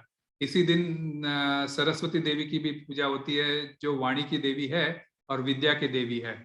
और हम सभी जानते हैं भगवान के जो डिपार्टमेंट है, जो किंगडम है भगवान का, जो किंगडम ऑफ गॉडहेड, उनके डिपार्टमेंट में एजुकेशन का डिपार्टमेंट कौन संभालती है? सरस्वती देवी संभालती है ना, तो एजुकेशन मिनिस्टर है वहाँ की। तो उन्हें भगवान कृष्ण ने ये सेवा प्रदान की है। और वो धरती पर, वह कहाँ? धरती पर बद्रीनाथ धाम के पास सरस्वती नदी के रूप में वे दर्शन देती है, जहाँ वेदव्यास जी का आश्रम था। अब तो वह लुप्त हो चुकी है, परंतु वहां पे दर्शन वहां पे थी। और भगवद गीता के सेम 10वें अध्याय के 32वें श्लोक में भगवान कहते हैं, विद्याओं में मैं अध्यात्म विद्या नाम, अर्थात विद्याओं में मैं अध्यात्म विद्या हूँ। अध्यात्म विद्या यानी वह विद्या जिससे हमें भान हो कि मैं कौन हूँ, भगवान कौन है और हमारा भगवान के साथ क्या संबंध है। तो जो भी व्यक्ति इस दिशा में ज्ञान प्राप्त करने का प्रयास करता है, क्या करता है, तो सरस्वती देवी उन पर विशेष कृपा बरसाती है। हाँ, जैसे एग्जाम्पल ही ले लो कि विशेष सरस्वती देवियों का किस पर कृपा रहती है? पुराने ऋषि मुनिगण है, गुरु महाराज है, जैसे आप एग्जाम्पल लेते हो। तो जब आप भगवान के इस कार्य को आप करते रहते हो, तो सरस्वती देवी आपके ऊपर डेफिनेटली कृपा बरसाती है, आपकी याददाश्त वगैरह, आपका ज्ञान में आपको अर्जित करने में आपकी मदद करती है। जयदेव गोस्वामी गीत गोविंद में वर्णन करते हैं, हमारे आचार्य है परंपरा में, जो कहते हैं कि किस प्रकार कृष्ण गोवर्धन पर्वत पर अपने विशिष्ट गोपियों के साथ वसंती रासलीला का आयोजन भी करते हैं। चंद्र सरोवर नाम की एक जगह है, वहां पर वसंत ऋतु में भी, जैसे हम रासलीला जानते हैं शारदीय रासलीला को, बट वसंत में भी वसंती रासलीला के नाम से यहाँ पे चंद्र सरोवर के पास हुई थी।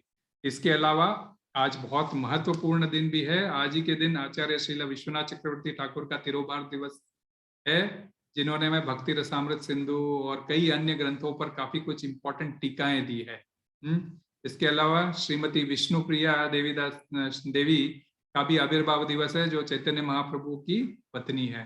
श्रील रघुनाथ दास गोस्वामी का भी आविर्भाव दिवस है, जो 6 गोस्वामियों में से एक है।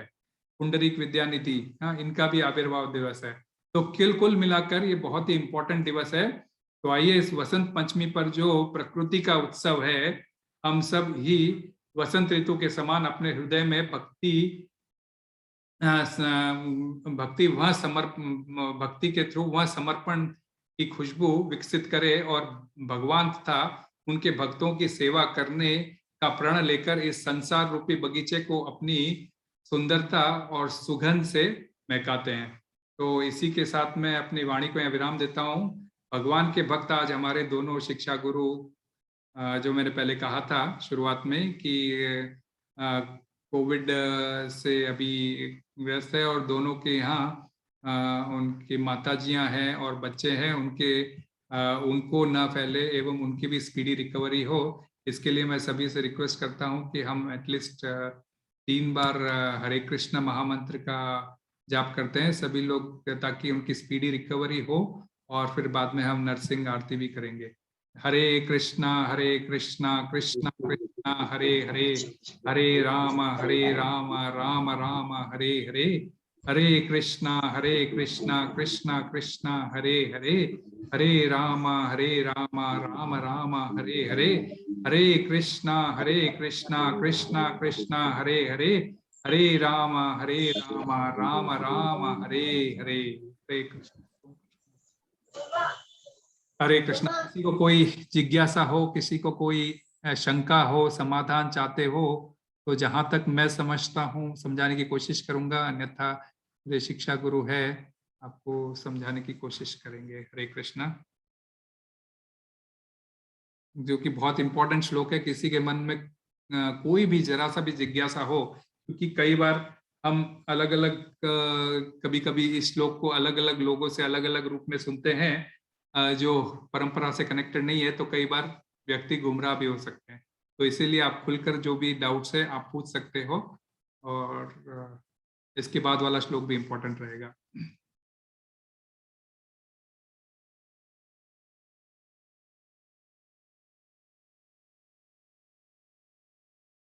हरे कृष्णा। या तो फिर किसी को मैं कल बता रहा था, जैसे भागवतम क्लास में लोग सो जाते हैं, तो वैसा मेरी हालत कि भाई मेरे जैसा कोई वक्ता बोलता है तो सब सो गए, वैसा ना हो जा। हरे कृष्णा प्रभु जी, ऐसा कुछ नहीं है, आपने बहुत अच्छे से समझाया। बचपन से श्लोक सुना जरूर था टीवी में जब महाभारत आता था, लेकिन आज इतना विस्तार से आपने समझाया कि कोई प्रश्न ही नहीं है प्रभु जी।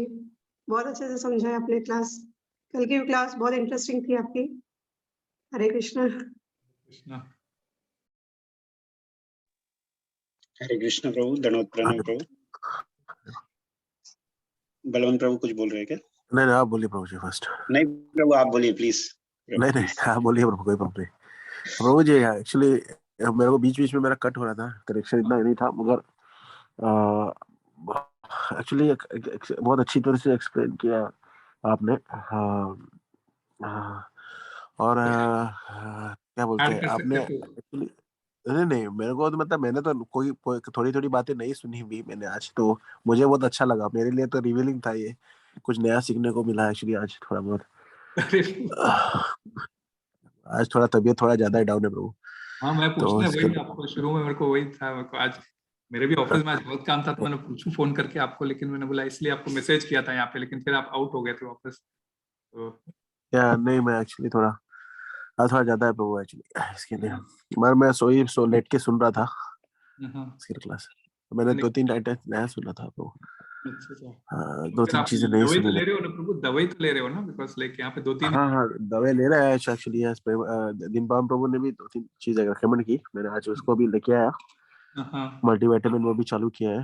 हाँ वही या पर हर दिन अलग सिम्टम नया आ रहा है मेरे को उसके लिए। तो ये भी है, क्या बोलते हैं अपना सिट्रस, जो ऑरेंज की।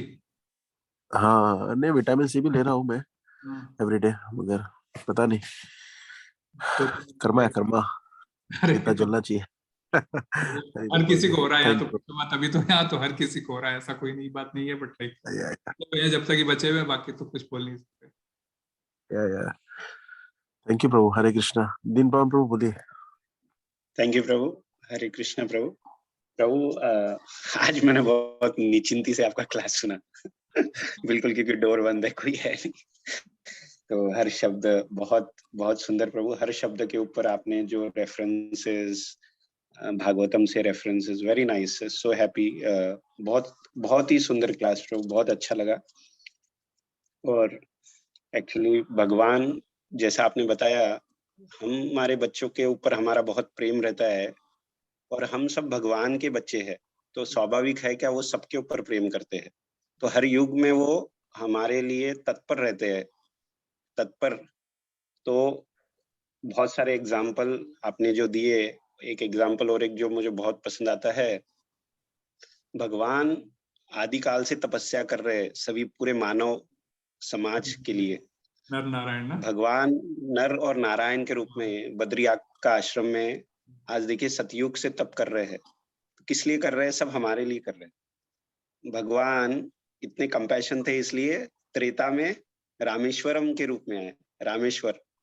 भगवान हमारे ऊपर कंपैशन थे, इसलिए द्वापर में द्वारकाधीश के रूप में आए, और आज कलयुग के रूप में जगन्नाथ जी है। तो जो जगत के नाथ है, इसलिए ये श्लोक में आता भी है ना कि भगवान कोई भी जगह आ सकते हैं क्योंकि वो जगत के नाथ है, उनके ऊपर कोई कोई उनको किसका रेगुलेशंस का जरूरत नहीं है, वो स्वयं रेगुलेशन बनाते हैं। यस तो बहुत सुंदर क्लास प्रभु, बहुत सुंदर, धन्यवाद। जगन्नाथ का पॉइंट बहुत एडेड सुंदर है, सुनकर फ्लेवर था बहुत प्रभु, यस मेरा ये मिस हुआ था, जगन्नाथ का पॉइंट एडेड फ्लेवर था, बहुत ही अच्छा प्रभु, यस तो बहुत सुंदर प्रभु, थैंक्स अ लॉट। एक्चुअली प्रभु भगवान आज ही मुझे जगन्नाथ की एक फोटो मिली है ऑफिस में, एक हमारे कलीग जो सुरजीत प्रभु इंडिया से आए थे तो जगन्नाथ की फोटो लेके आए, मैं अभी लेके आया था घर पे। जय हो, और आपने जय जगन्नाथ हो, जय हो। हरी हरी। तो बोलते हैं ना प्रभु, हरि अनंता, हरि कथा अनंता। तो ये अनंत लीलाएं इतनी सीमित मात्रा जो अपनी जबान है और इतनी सीमित बुद्धि से हम नहीं समझ सकते। सिर्फ हम इतना ही समझ सकते हैं कि भगवान अनंत है और भगवान की लीलाएं अनंत है और भगवान की करुणा भी अनंत है। हरे कृष्ण। अमृता और आप लोग सब रिकवर हो गए या अभी आपका चल रहा है? एक कल तक प्रभु जी, प्रभु जी मुझे एक चीज पूछना था। आपने जो बताया था लेक्चर में, आप बता रहे थे कि ना जैसे 10 अवतारों की बता रहे थे, आप बोल रहे थे कि कहाँ कहाँ वो अवतरित हुए थे, और आपने कहा कि नरसिंह देव जो है स्वर्गलोक में अवतरित हुए थे। यस, हाँ स्वर्ग। तो उसका रेफरेंस भागवतम है क्या प्रभु जी? उसका रेफरेंस रेफरेंस भागवतम है प्रभु, और लाइक इसमें जितामृत प्रभु है। जितामृत प्रभु, ओके ओके, ठीक है, जितामृत प्रभु। यस, क्योंकि मैंने नहीं अलग उसमें सुना क्या था हुआ था, इसलिए। इसीलिए तो ना भागवतम हो जाता क्या है कि फिर ये इस धरती पर भी, अब जैसे हम आंध्रा में जाते हैं तो नरसिंह देव का वहां पर जो प्रागट्य जो जो पहाड़ है, तो जहां पर उन्होंने आड़ के आए थे, तो वो वहां पर भी दर्शन होता है। तभी तो ये मैंने ये अपने क्रिएशन के टाइम जो प्रभु ने क्लास लिया था कि ये राजदूतावास का पॉइंट है, इससे मैंने सपोर्ट किया था। अदरवाइज क्या होता है कि लोग प्रश्न में घूम जाते हैं। तो इन दोनों अमृत प्रभु ने वैसा कहा था और ये तो इसको ऐसे ही लिंक किया कि वो वहां इसीलिए क्योंकि मैंने कुछ अलग सुना था पहले। तीनों लोग उनके पास थे, इसीलिए ये धरती के बाहर हुई थी ये कथा, बोल के अमृत प्रभु बोल रहे हैं। और ये और इसमें क्या है, सबसे प्रभु सबसे बड़ी बात है कि क्योंकि एवरी चतुर्युग में बार बार नरसिंह देव आते हैं, तो हर एक जगह हर समय अलग अलग जगह पे भी आ सकते हैं। तो ये भी तो हो वो भी सकता बात अलग है, है, वो भी हो सकता है अलग अलग। यस ये हो सकता है, तो इसीलिए कल्प में ऐसा नहीं, यस क्योंकि मैंने कुछ दूसरा सुना था किसी से, इसीलिए मेरे को थोड़ा इसमें से कोई बात नहीं। तो ये तो नहीं ठीक है प्रभु जी, सिर्फ जैसे पूछना था क्योंकि मुझे अच्छा लगा। वैसे बोला मैंने रामायण यदा यदा भी मैंने यदा यदा के ऊपर भी इतना डिटेल एक्सप्लेनेशन मैंने कभी सुना नहीं था प्रभु, कि जो पहले 2 वर्ड के ऊपर भी। Thank you Prabhu. एक्चुअली मैं बोल रहा आपको कि मैंने बहुत कुछ नया सुना आज इस श्लोक पे। हरे कृष्णा।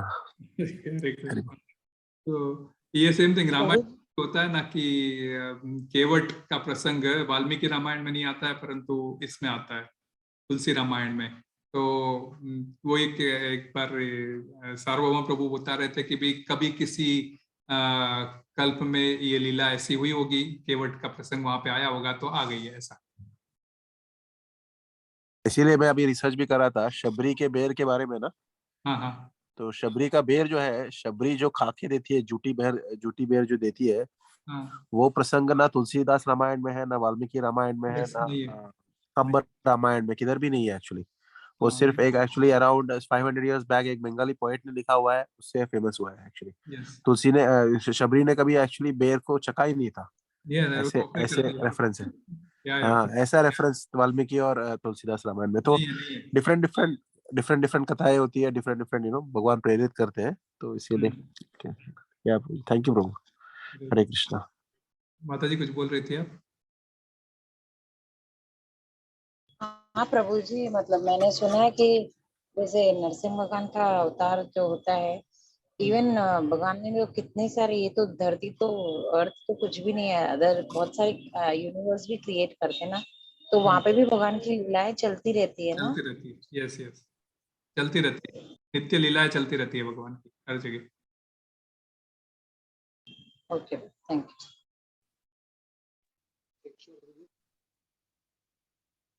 हरे कृष्णा। प्रभु जी बहुत अच्छी क्लास थी प्रभु जी। एक डाउट था मेरे को।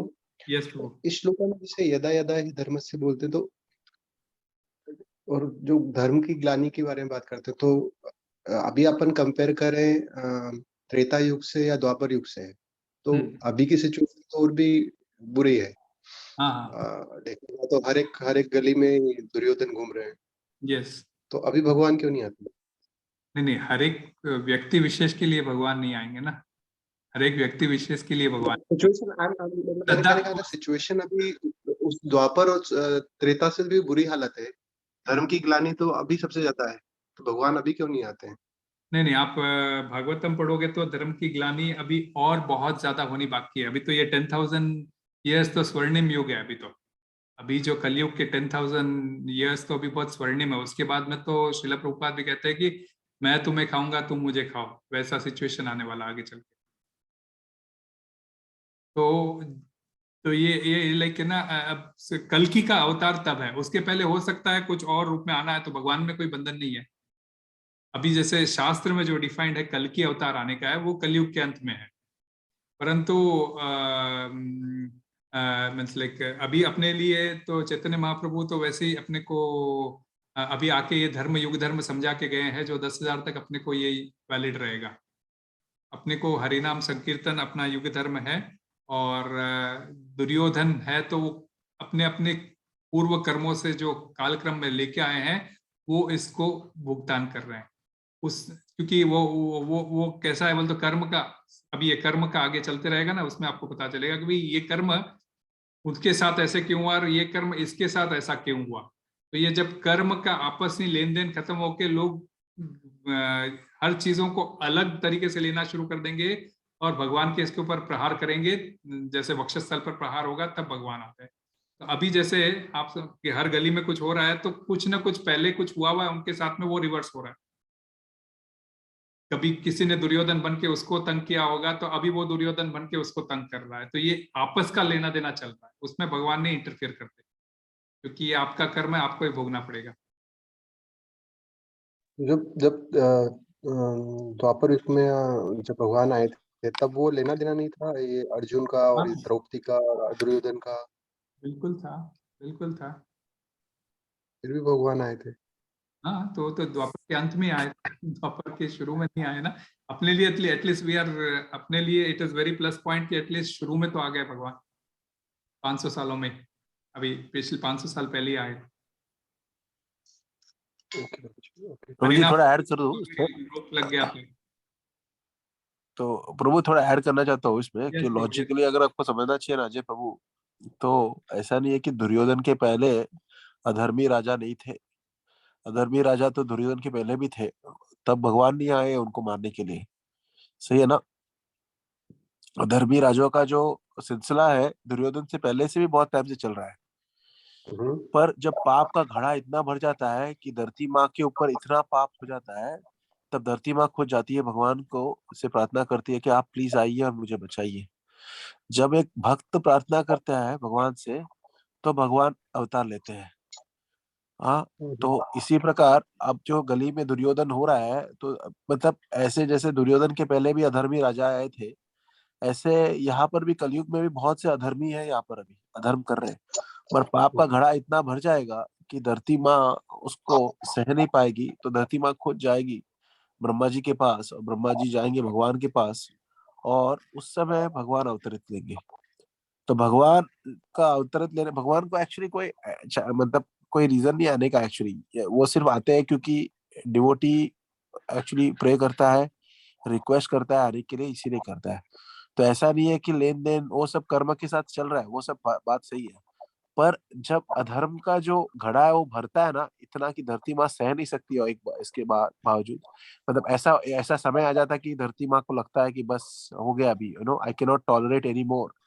At that time, till then, धरती माँ is mother, she keeps on tolerating all these Duryodhan, गली गली के दुर्योधन को टॉलरेट कर रही है अभी धरती माँ। मगर जब वो एक तरह से घड़ा भर जाएगा और फिर जाएगी जब ब्रह्मा जी के पास, और फिर ब्रह्मा जी जाएंगे भगवान के पास, और फिर भगवान आएंगे, तो भगवान तब आते हैं। और भगवान ऐसे भी भगवान के तो अनेक अनेक एक्चुअली अवतरण है, और मोस्टली अवतरण तभी होता है जब एक भक्त प्रार्थना करता है, तब आता है भगवान। तो मेनली भगवान इसके लिए आते हैं। भगवान का नेक्स्ट जो श्लोक है क्या है, नेक्स्ट श्लोक में यदा यदा ही परित्राणाय साधूनाम विनाशाय च दुष्कृताम, परित्राणाय साधूनाम इसके लिए आते हो, विनाशाय च दुष्कृताम तो वो क्या है, बाय प्रोडक्ट है उसका। तो इसीलिए तो अभी जो है वो तो बाय प्रोडक्ट है। तो जब और वो जब आते हैं जब डिवोटीज के ऊपर बहुत ज्यादा अभी तो ऐसा कह रहे हैं कि चैतन्य महाप्रभु आए अभी 10,000 गोल्डन ईयर्स, जैसे प्रभु जी बता रहे थे 10,000 गोल्डन ईयर्स है, क्योंकि हरिनाम का जो है प्रहार जो है, हरिनाम का प्रहार नहीं, हरिनाम का जो महिमा जो है अभी तो उससे स्प्रेड होने वाली है। इतना स्प्रेड होगा कि हरे कृष्णा इतना स्प्रेड होने वाला है कि यू विल नॉट नो कि मतलब क्या होगा। It will be the 10,000 golden years where anybody can perfect their life and go back to godhead. तो इसीलिए भगवान ऑलरेडी हरिनाम के रूप में अभी अवतरित हुए। हरिनाम चैतन्य महाप्रभु आए और उन्होंने जो हरिनाम के रूप में अवतरित होके हमारे पास हरिनाम के द्वारा भगवान अवेलेबल है, तो उसका पूरा अगर हम लोग उपयोग करेंगे we can take advantage of it. और भगवान का अवतार है हमारे साथ अभी हरिनाम के रूप में, और डायरेक्ट भगवान कल के रूप में तभी आएंगे जब धरती माँ उस पाप को सह नहीं पाएगी। ठीक है प्रभु जी, लॉजिकली थोड़ा इसका मतलब ये हुआ कि आज की जो सिचुएशन है द्वापर युग में उस सिचुएशन उससे भी बुरी थी, ये इसका मतलब हुआ। अधर्म और धर्म में अधर्म जब ज्यादा बढ़ता है तो वो अभी वो इंडिविजुअल लोगों को उसको इफेक्ट कर रहा है कि एट ए ग्लोबल मतलब एट ए मैक्रो लेवल इफेक्ट कर रहा है, वो that is a different case. But जब अधर्म ज्यादा होता है तो धरती माँ उसको सह नहीं पाती। तो mother earth when she is not able to tolerate, that's when lord comes actually generally. And that is also a prayer by a devotee. Mother Earth is a devotee of the Lord. She is serving the Lord, and when she prays, Lord comes. जैसे ही भगवान इसके लिए बोलते हैं ना, परित्राणाय साधु नाम के लिए आते हैं। बाकी सब उनको बाकी सब धर्म और वो सब तो ऑटोमेटिकली कर सकते हैं, वो तो जरूरी नहीं है उनको ये सब करना। तो उनका मेन कारण है परित्राणाय साधु नाम, डिवोटीज को प्रोटेक्ट करना। थैंक यू प्रभु जी, get well soon. Thank you, you are sounding very happy. Hare Krishna, yes.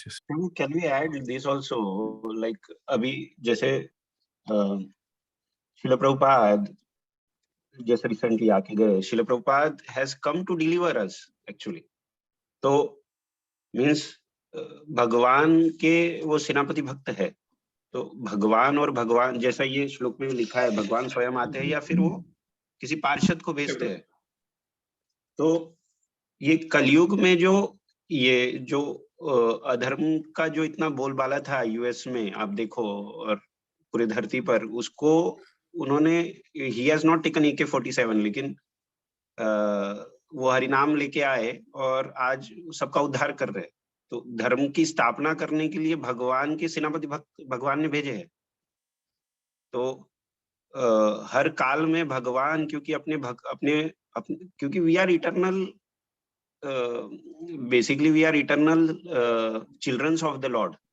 तो ये क्षणिक शंका अपने मन में नहीं है, क्योंकि अगर हम अपने बच्चों से इतना प्रेम कर सकते हैं, जैसा प्रभु जी ने बताया, जो अपने जस्ट ये जन्म के बच्चे हैं, तो हम तो भगवान के शाश्वत बच्चे हैं। तो फॉर श्योर भगवान अपने रिप्रेजेंटेटिव या स्वयं आते हैं। जैसे what I can perceive, Prabhu correct मी, शिल प्रभुपाद आए और शिल प्रभुपाद ने आज सबका उद्धार कर ही रहे हैं। सब हम उद्धार हो रही है शिल प्रभुपाद के वाणी के माध्यम से, शिल प्रभुपाद के शिष्यों के माध्यम से हमारा उद्धार हो रहा है और कलयुग का उद्धार हो रहा है।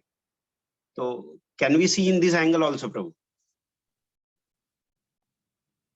प्रभु, क्योंकि प्रभुपाद इज कंसिडर्ड एज सत्यावेश अवतार, एम्पावर्ड अवतार है।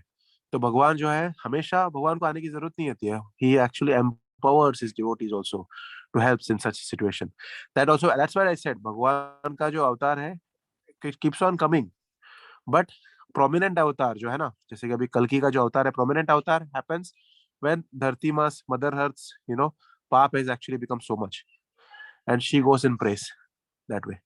But otherwise, yes, Lord is sending, Lord is giving us opportunity, Lord is sending continuously, because जैसे प्रभु जी बोल रहे थे कि he is actually so क्या बोलते हैं, compassionate, and so he the only thing he wants is for all of us to get attracted and come back to him.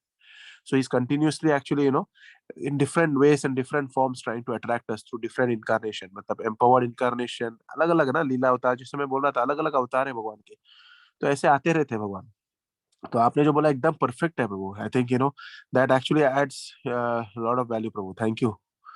I think that gives a lot of more clarity कि भगवान is not just sitting there कि गली गली में दुर्योधन है तो क्या करेंगे हम लोग, गली गली में दुर्योधन है तो गली गली में क्या है वो चैतन्य महाप्रभु श्लोका क्या है कि पृथ्वीचे आचे नगर आदि ग्राम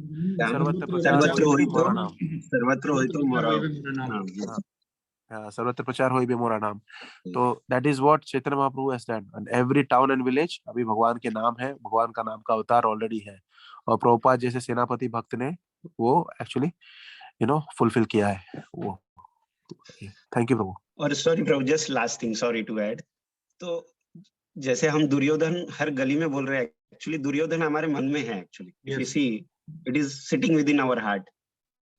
अगर हम ये दुर्योधन को निकालने के लिए सबसे बड़ा वेपन हमको चैतन्य महाप्रभु जी ने श्रील प्रभुपाद के माध्यम से जो दिया है, actually this is the biggest weapon. We can take any number of births, but अगर हमको अपनी लाइफ परफेक्ट करनी है तो दिस इज ओनली द माध्यम इन कलयुग। तो दुर्योधन कहाँ और नहीं, हमारे मन में बैठा। ये दुर्योधन को बाहर निकालने का माध्यम भगवान ने हमको बहुत सुंदर अवसर प्रदान किया है। जैसे प्रभु जी ने बोला 10,000 साल जो बोले गोल्डन अवतार, this is actually a very rare opportunity we have got. So very good question Prabhu, thank you। इसके ऊपर चर्चा भी हुई है उसके वजह से। हरे कृष्णा प्रभु जी। यस माता जी। हाँ प्रभु जी, जैसे हम बोल रहे हैं कि कलयुग में जो अधर्म, लेकिन प्रभु जी जिस युग के हिसाब से भी अधर्म अलग अलग होता होगा ना। जैसे कलयुग में वो ही अधर्म था जो उस समय था, सॉरी द्वापर युग में, मतलब जो जितना भी हो रहा था वही अधर्म हो सकता है, लेकिन कलयुग का अधर्म भी अलग हो सकता है ना। मतलब इससे भी बहुत ऊपर लेवल जाएगा जब वो अधर्मी, अभी तो ऐसा कुछ होता है प्रभु जी की सतयुग द्वापर युग में अधर्म की भी परिभाषा अलग अलग हो सकती है। भगवान के अभी ना, जैसे धर्म का तो क्लियरली बोला है ना, जो भगवान का आदेश है वही धर्म है। तो 12वें स्कंद में आपको माता जी डिटेल में, भागवतम के 12वें स्कंद में डिटेल आएगा कि अधर्म किस प्रकार और बोलबाला होगा। बहुत लंबी लिस्ट है, कभी मैं निकाल के कभी हम शेयरिंग करेंगे एक लिस्ट उसकी राइट अप करके, कि थोड़ा एटलीस्ट अपने जानकारी के लिए कि अधर्म किस हद तक जा सकता है तो एक थोड़ा आइडिया रहेगा। वो शायद हो सकता है मैं करके कभी सर्कुलेट करूंगा। तो इसी में एक पॉइंट है, जैसे माता जी ने बोला कि कुछ युग में जो अधर्म होता है वो क्या अभिधर्म होता है। जैसे पहले 100 साल पहले ही देखा जाए, समुद्र को पार करना हमारे टाइम में अधर्म माना जाता था हिंदू धर्म में, कि भाई ये जो समुद्र पार करेगा वो धर्म भ्रष्ट कर दिया इसने। और अभी सिचुएशन देखा जाए तो आजकल सबको ही समुद्र पार करना, तो प्रभुपाद ने भी किया है, सब कुछ किया। तो ये क्या हमारे शास्त्र गलत थे या मतलब ऐसा क्या है? कल ही मैंने शास्त्र के ऊपर क्लास ली थी कि शास्त्र किसी भी हालत में गलत नहीं हो सकते, है ना। तो कभी कोई रीजन से कोई चीज अगर वेद में कही गई है, जैसे ये समुद्र लांघने की बात है, तो समुद्र लांघने की बात यह है कि समुद्र लांघ के आप जाते थे तो मलेच्छ देशों में आते थे। तो मलेच्छ देशों में आकर उस समय तो कोई ऐसा मिलता नहीं था कि आपको आपका वेजिटेरियन खाना आप कितने दिन तक ले जाओगे, है। तो उस समय जो ये जो दिया गया है कि भी आप उससे प्रभावित हो सकते हो, इसीलिए आप अपना समुद्र लांघोगे तो आपका धर्म भ्रष्ट हो जाएगा। धर्म भ्रष्ट लांघने से नहीं होता, आप जाके वहां रहोगे और उनके बीच में अपना खान पान खुल के उनका खान पान यूज करना शुरू कर दोगे तो आपका धर्म वैसे भ्रष्ट हो जाएगा। इसीलिए वेदों में जो दिया गया है कुछ एक विशेष उद्देश्य से दिया गया है। तो हम यही बोलते हैं ना कि वेदों को जब हम फॉलो करते हैं, उसी बात को जब हम रिपीट करते हैं तो हम उद्देश्य को भूल जाते हैं। मेन उद्देश्य अपना ये होना चाहिए, भगवान की सेवा किस तरह प्रकार कर सके, भगवान को प्रेम किस प्रकार से हम कर सकते हैं। तो वेदों में दिए गए मार्ग हमारे लिए उपयुक्त है नहीं है, ये डिसाइड करना कभी कभी बहुत मुश्किल हो जाता है। तो ये इसको इस लेवल में समझना चाहिए। और बाकी अधर्म, मैंने कहा था ना, अधर्म वही है जो शास्त्र के विरुद्ध है, जो भगवान ने शाश्वत शाश्वत तो भगवत प्रणीतम, ये जो आज के श्लोक में जो श्रीला प्रभुपाद ने भी ये कोट किया था, तो कि जो भी भगवान का जो वाक्य है वही धर्म है, चाहे वो वेद के माध्यम से हो, चाहे भगवद गीता भागवतम के माध्यम से हो। तो वेद भी गलत नहीं है, वेद का पर्पस सर्व होना चाहिए। जो मैंने डॉक्टर का भी एग्जांपल दिया था वही है, वेद उस लेवल में भी लिखा गया है ताकि लोअर से लोअर कैटेगरी के लिए भी काम आए, जो पतित से पतित है उसके लिए भी काम आए, और जो हाईएस्ट लेवल के शुद्ध आत्मा है उनके लिए भी काम आए। तो कैटेगरी ऑफ नॉलेज, आज के भगवद गीता में वो पॉइंट भी कवर होता है। कैटेगरी ऑफ नॉलेज अलग है, पतित से पतित को कुछ और रूप में बोलना पड़ता है, 30 सिगरेट पीने वाले को बोलना पड़ता है 10 सिगरेट पी। तो इसका मतलब कोई अच्छा जो पंडित है, अरे डॉक्टर ने 10 सिगरेट पीने की छूट दे दी, कल से मैं भी पी सकता हूँ, ये नहीं ले सकते आप। ये वैसा पॉइंट है। ओके प्रभु जी, ओके, थैंक यू। प्रभु ये और एक ऐड कर सकते हैं, जैसे धर्म के 4 पिलर है, mercy, austerity, tolerance and truthfulness. सत्य भी जिंदा है। तो अभी सिर्फ एक थोड़ा बहुत सत्य जो जिंदा है, बाकी जब 3 पिलर जैसे जैसे एक एक युग गया, एक एक पिलर कम होते गया।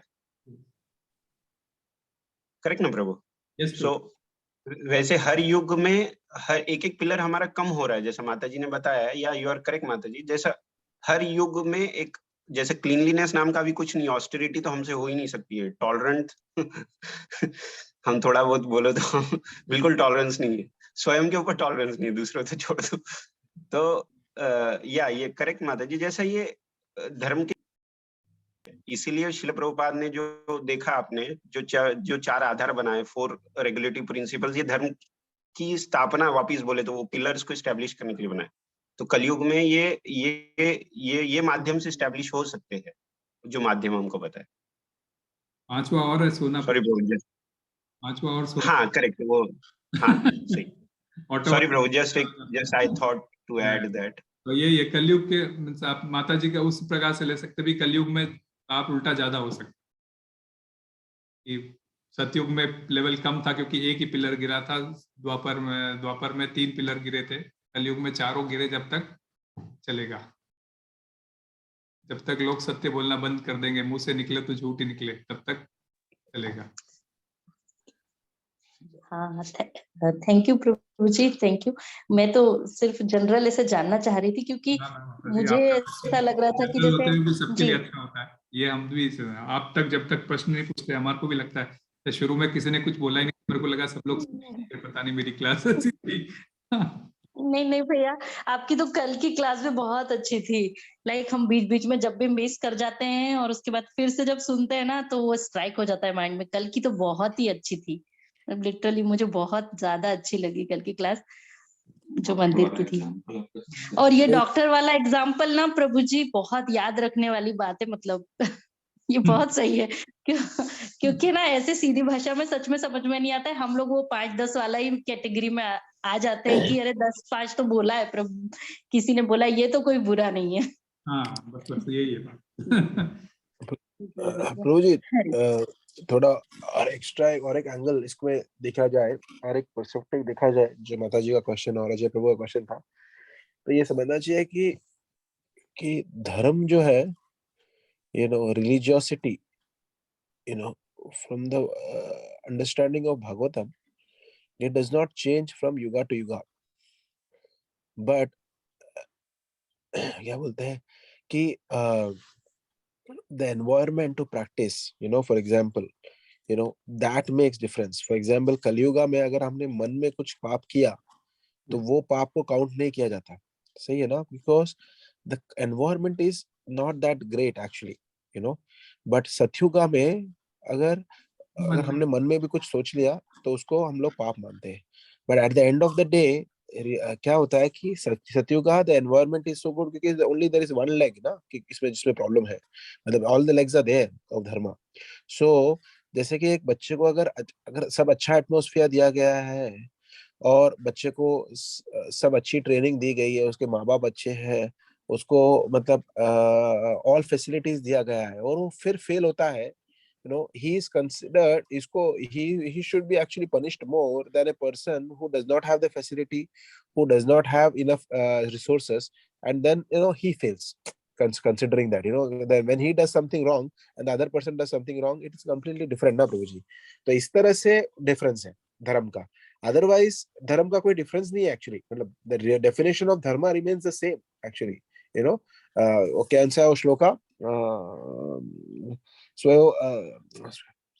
स्वयं पुंसा परो धर्मो यथोर भक्ति अधोक्षजे अधोक्षज.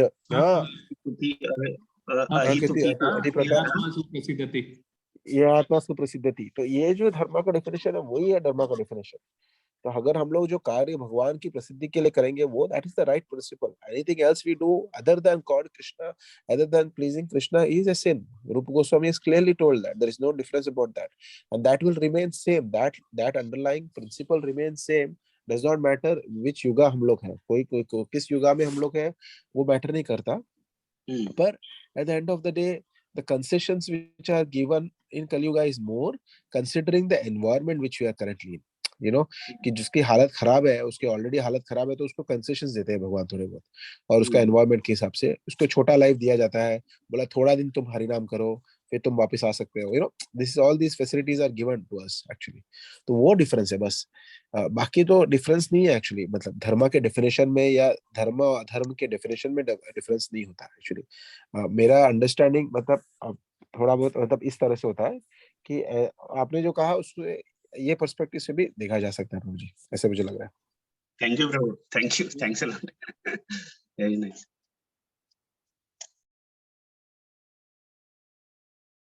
तो हम और किसी का कोई प्रश्न नहीं है तो आज अजय प्रभु को पहले विश करते हैं. विशिंग अजय प्रभु एंड माता जी, आप अपना वीडियो भी ऑन कर सकते हैं, हम आपको विश करते हैं. और उसके बाद में हम लोग सभी के लाइक कोविड की रिकवरी, इवन अमृता माता जी और अभी शायद पॉजिटिव ही है. माता जी आप लोग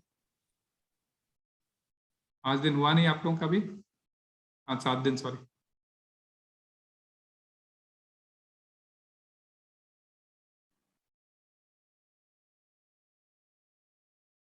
हरे कृष्णा भैया.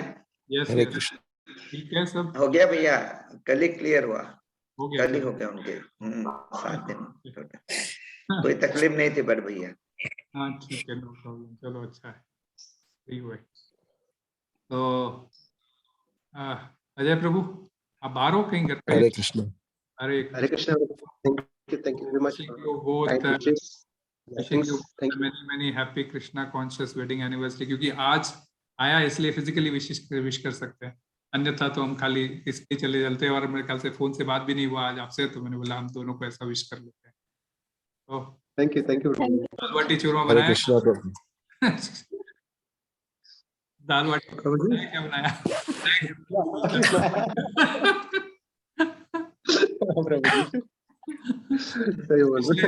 पिछले बार का प्रसाद तो शाम खाया मैंने. मैं बोला प्रभु जी के हाथ से और कहीं प्रसाद आएगा क्या? हम आ जाए प्रभु जी डिलीवरी के लिए. ध्यान रखना, अभी कुछ 2-4 दिन बाद में आपके यहाँ भी डिलीवरी के लिए आएंगे लोग. रीना आंटी के बर्थडे का चाहिए मेरे को भी गिफ्ट. वही तो बोल रहा हूँ. आई मीन प्रसाद. हरे कृष्णा भैया, पूजा ने खिलाया ना पिछले बार, अभी हमारे को आंटी कुल्फी चाहिए, कुल्फी चाहिए. इधर इंडिया भेजू क्या? इंडिया स्पीड पोस्ट से आ सकते हैं तो भेज दो. अरे बोल, अभी तो मिल सकती है दिव्या, अब आना पड़ेगा बहरीन.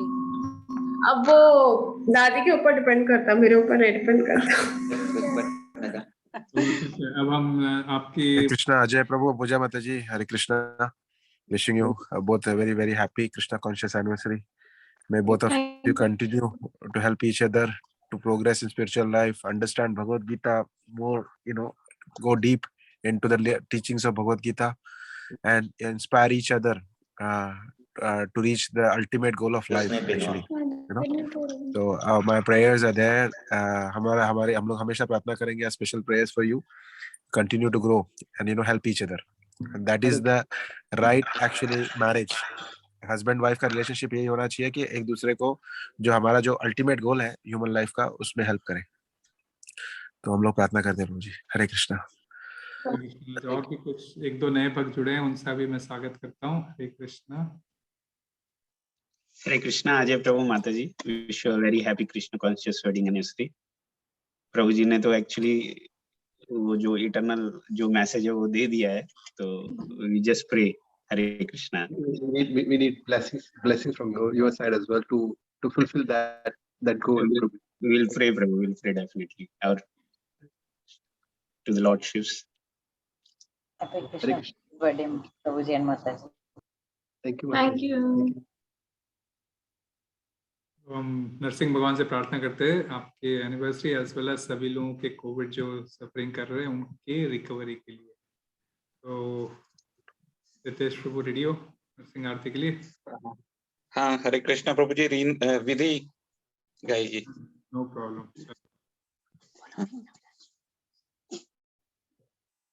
बोलो श्री श्री विघ्न विनाशक नरसिंह देव भगवान की जय। नमस्ते नरसिंहाय प्रहलाद नाद दायिने हिरण्यकशिपूर्वक्षः शीलटङ्का नखालाई इतो नरसिंहा परतो नरसिंहा यतो यतो यामि ततो नरसिंहा बाहे नरसिंहा हृदये नरसिंहा नरसिंहमदिं शरणं प्रपदे तव कर कमल वरे नखां अद्भुत श्रृंगा दालिता हिरण्यकशिपु तनुभृंगा केशवधृता नरहरि रूपा जय जगदीश हरे जय जगदीश हरे जय जगदीश हरे जय नरसिंहदेव जय नरसिंहदेव जय नरसिंहदेव जय नरसिंहदेव जय भक्त प्रहलाद जय भक्त प्रहलाद जय भक्त प्रहलाद जय भक्त प्रहलाद जय प्रभुपदा जय प्रभुपदा जय प्रभुपदा श्रील प्रभुपदा जय गुरुदेवा जय गुरुदेवा जय गुरुदेवा जय गुरुदेवा उग्रं वीरं महाविष्णु ज्वलन्तं सर्वतोमुखं नरसिंहं भीषणं भद्रं मृत्युर्नमाम्यहं जय नरसिंह श्री नरसिंह जय जय श्री नरसिंह जय प्रहलादेश जय पद्ममुखा जय पद्मभृंगम हरे कृष्णा कृष्ण कृष्ण हरे हरे हरे राम राम राम हरे हरे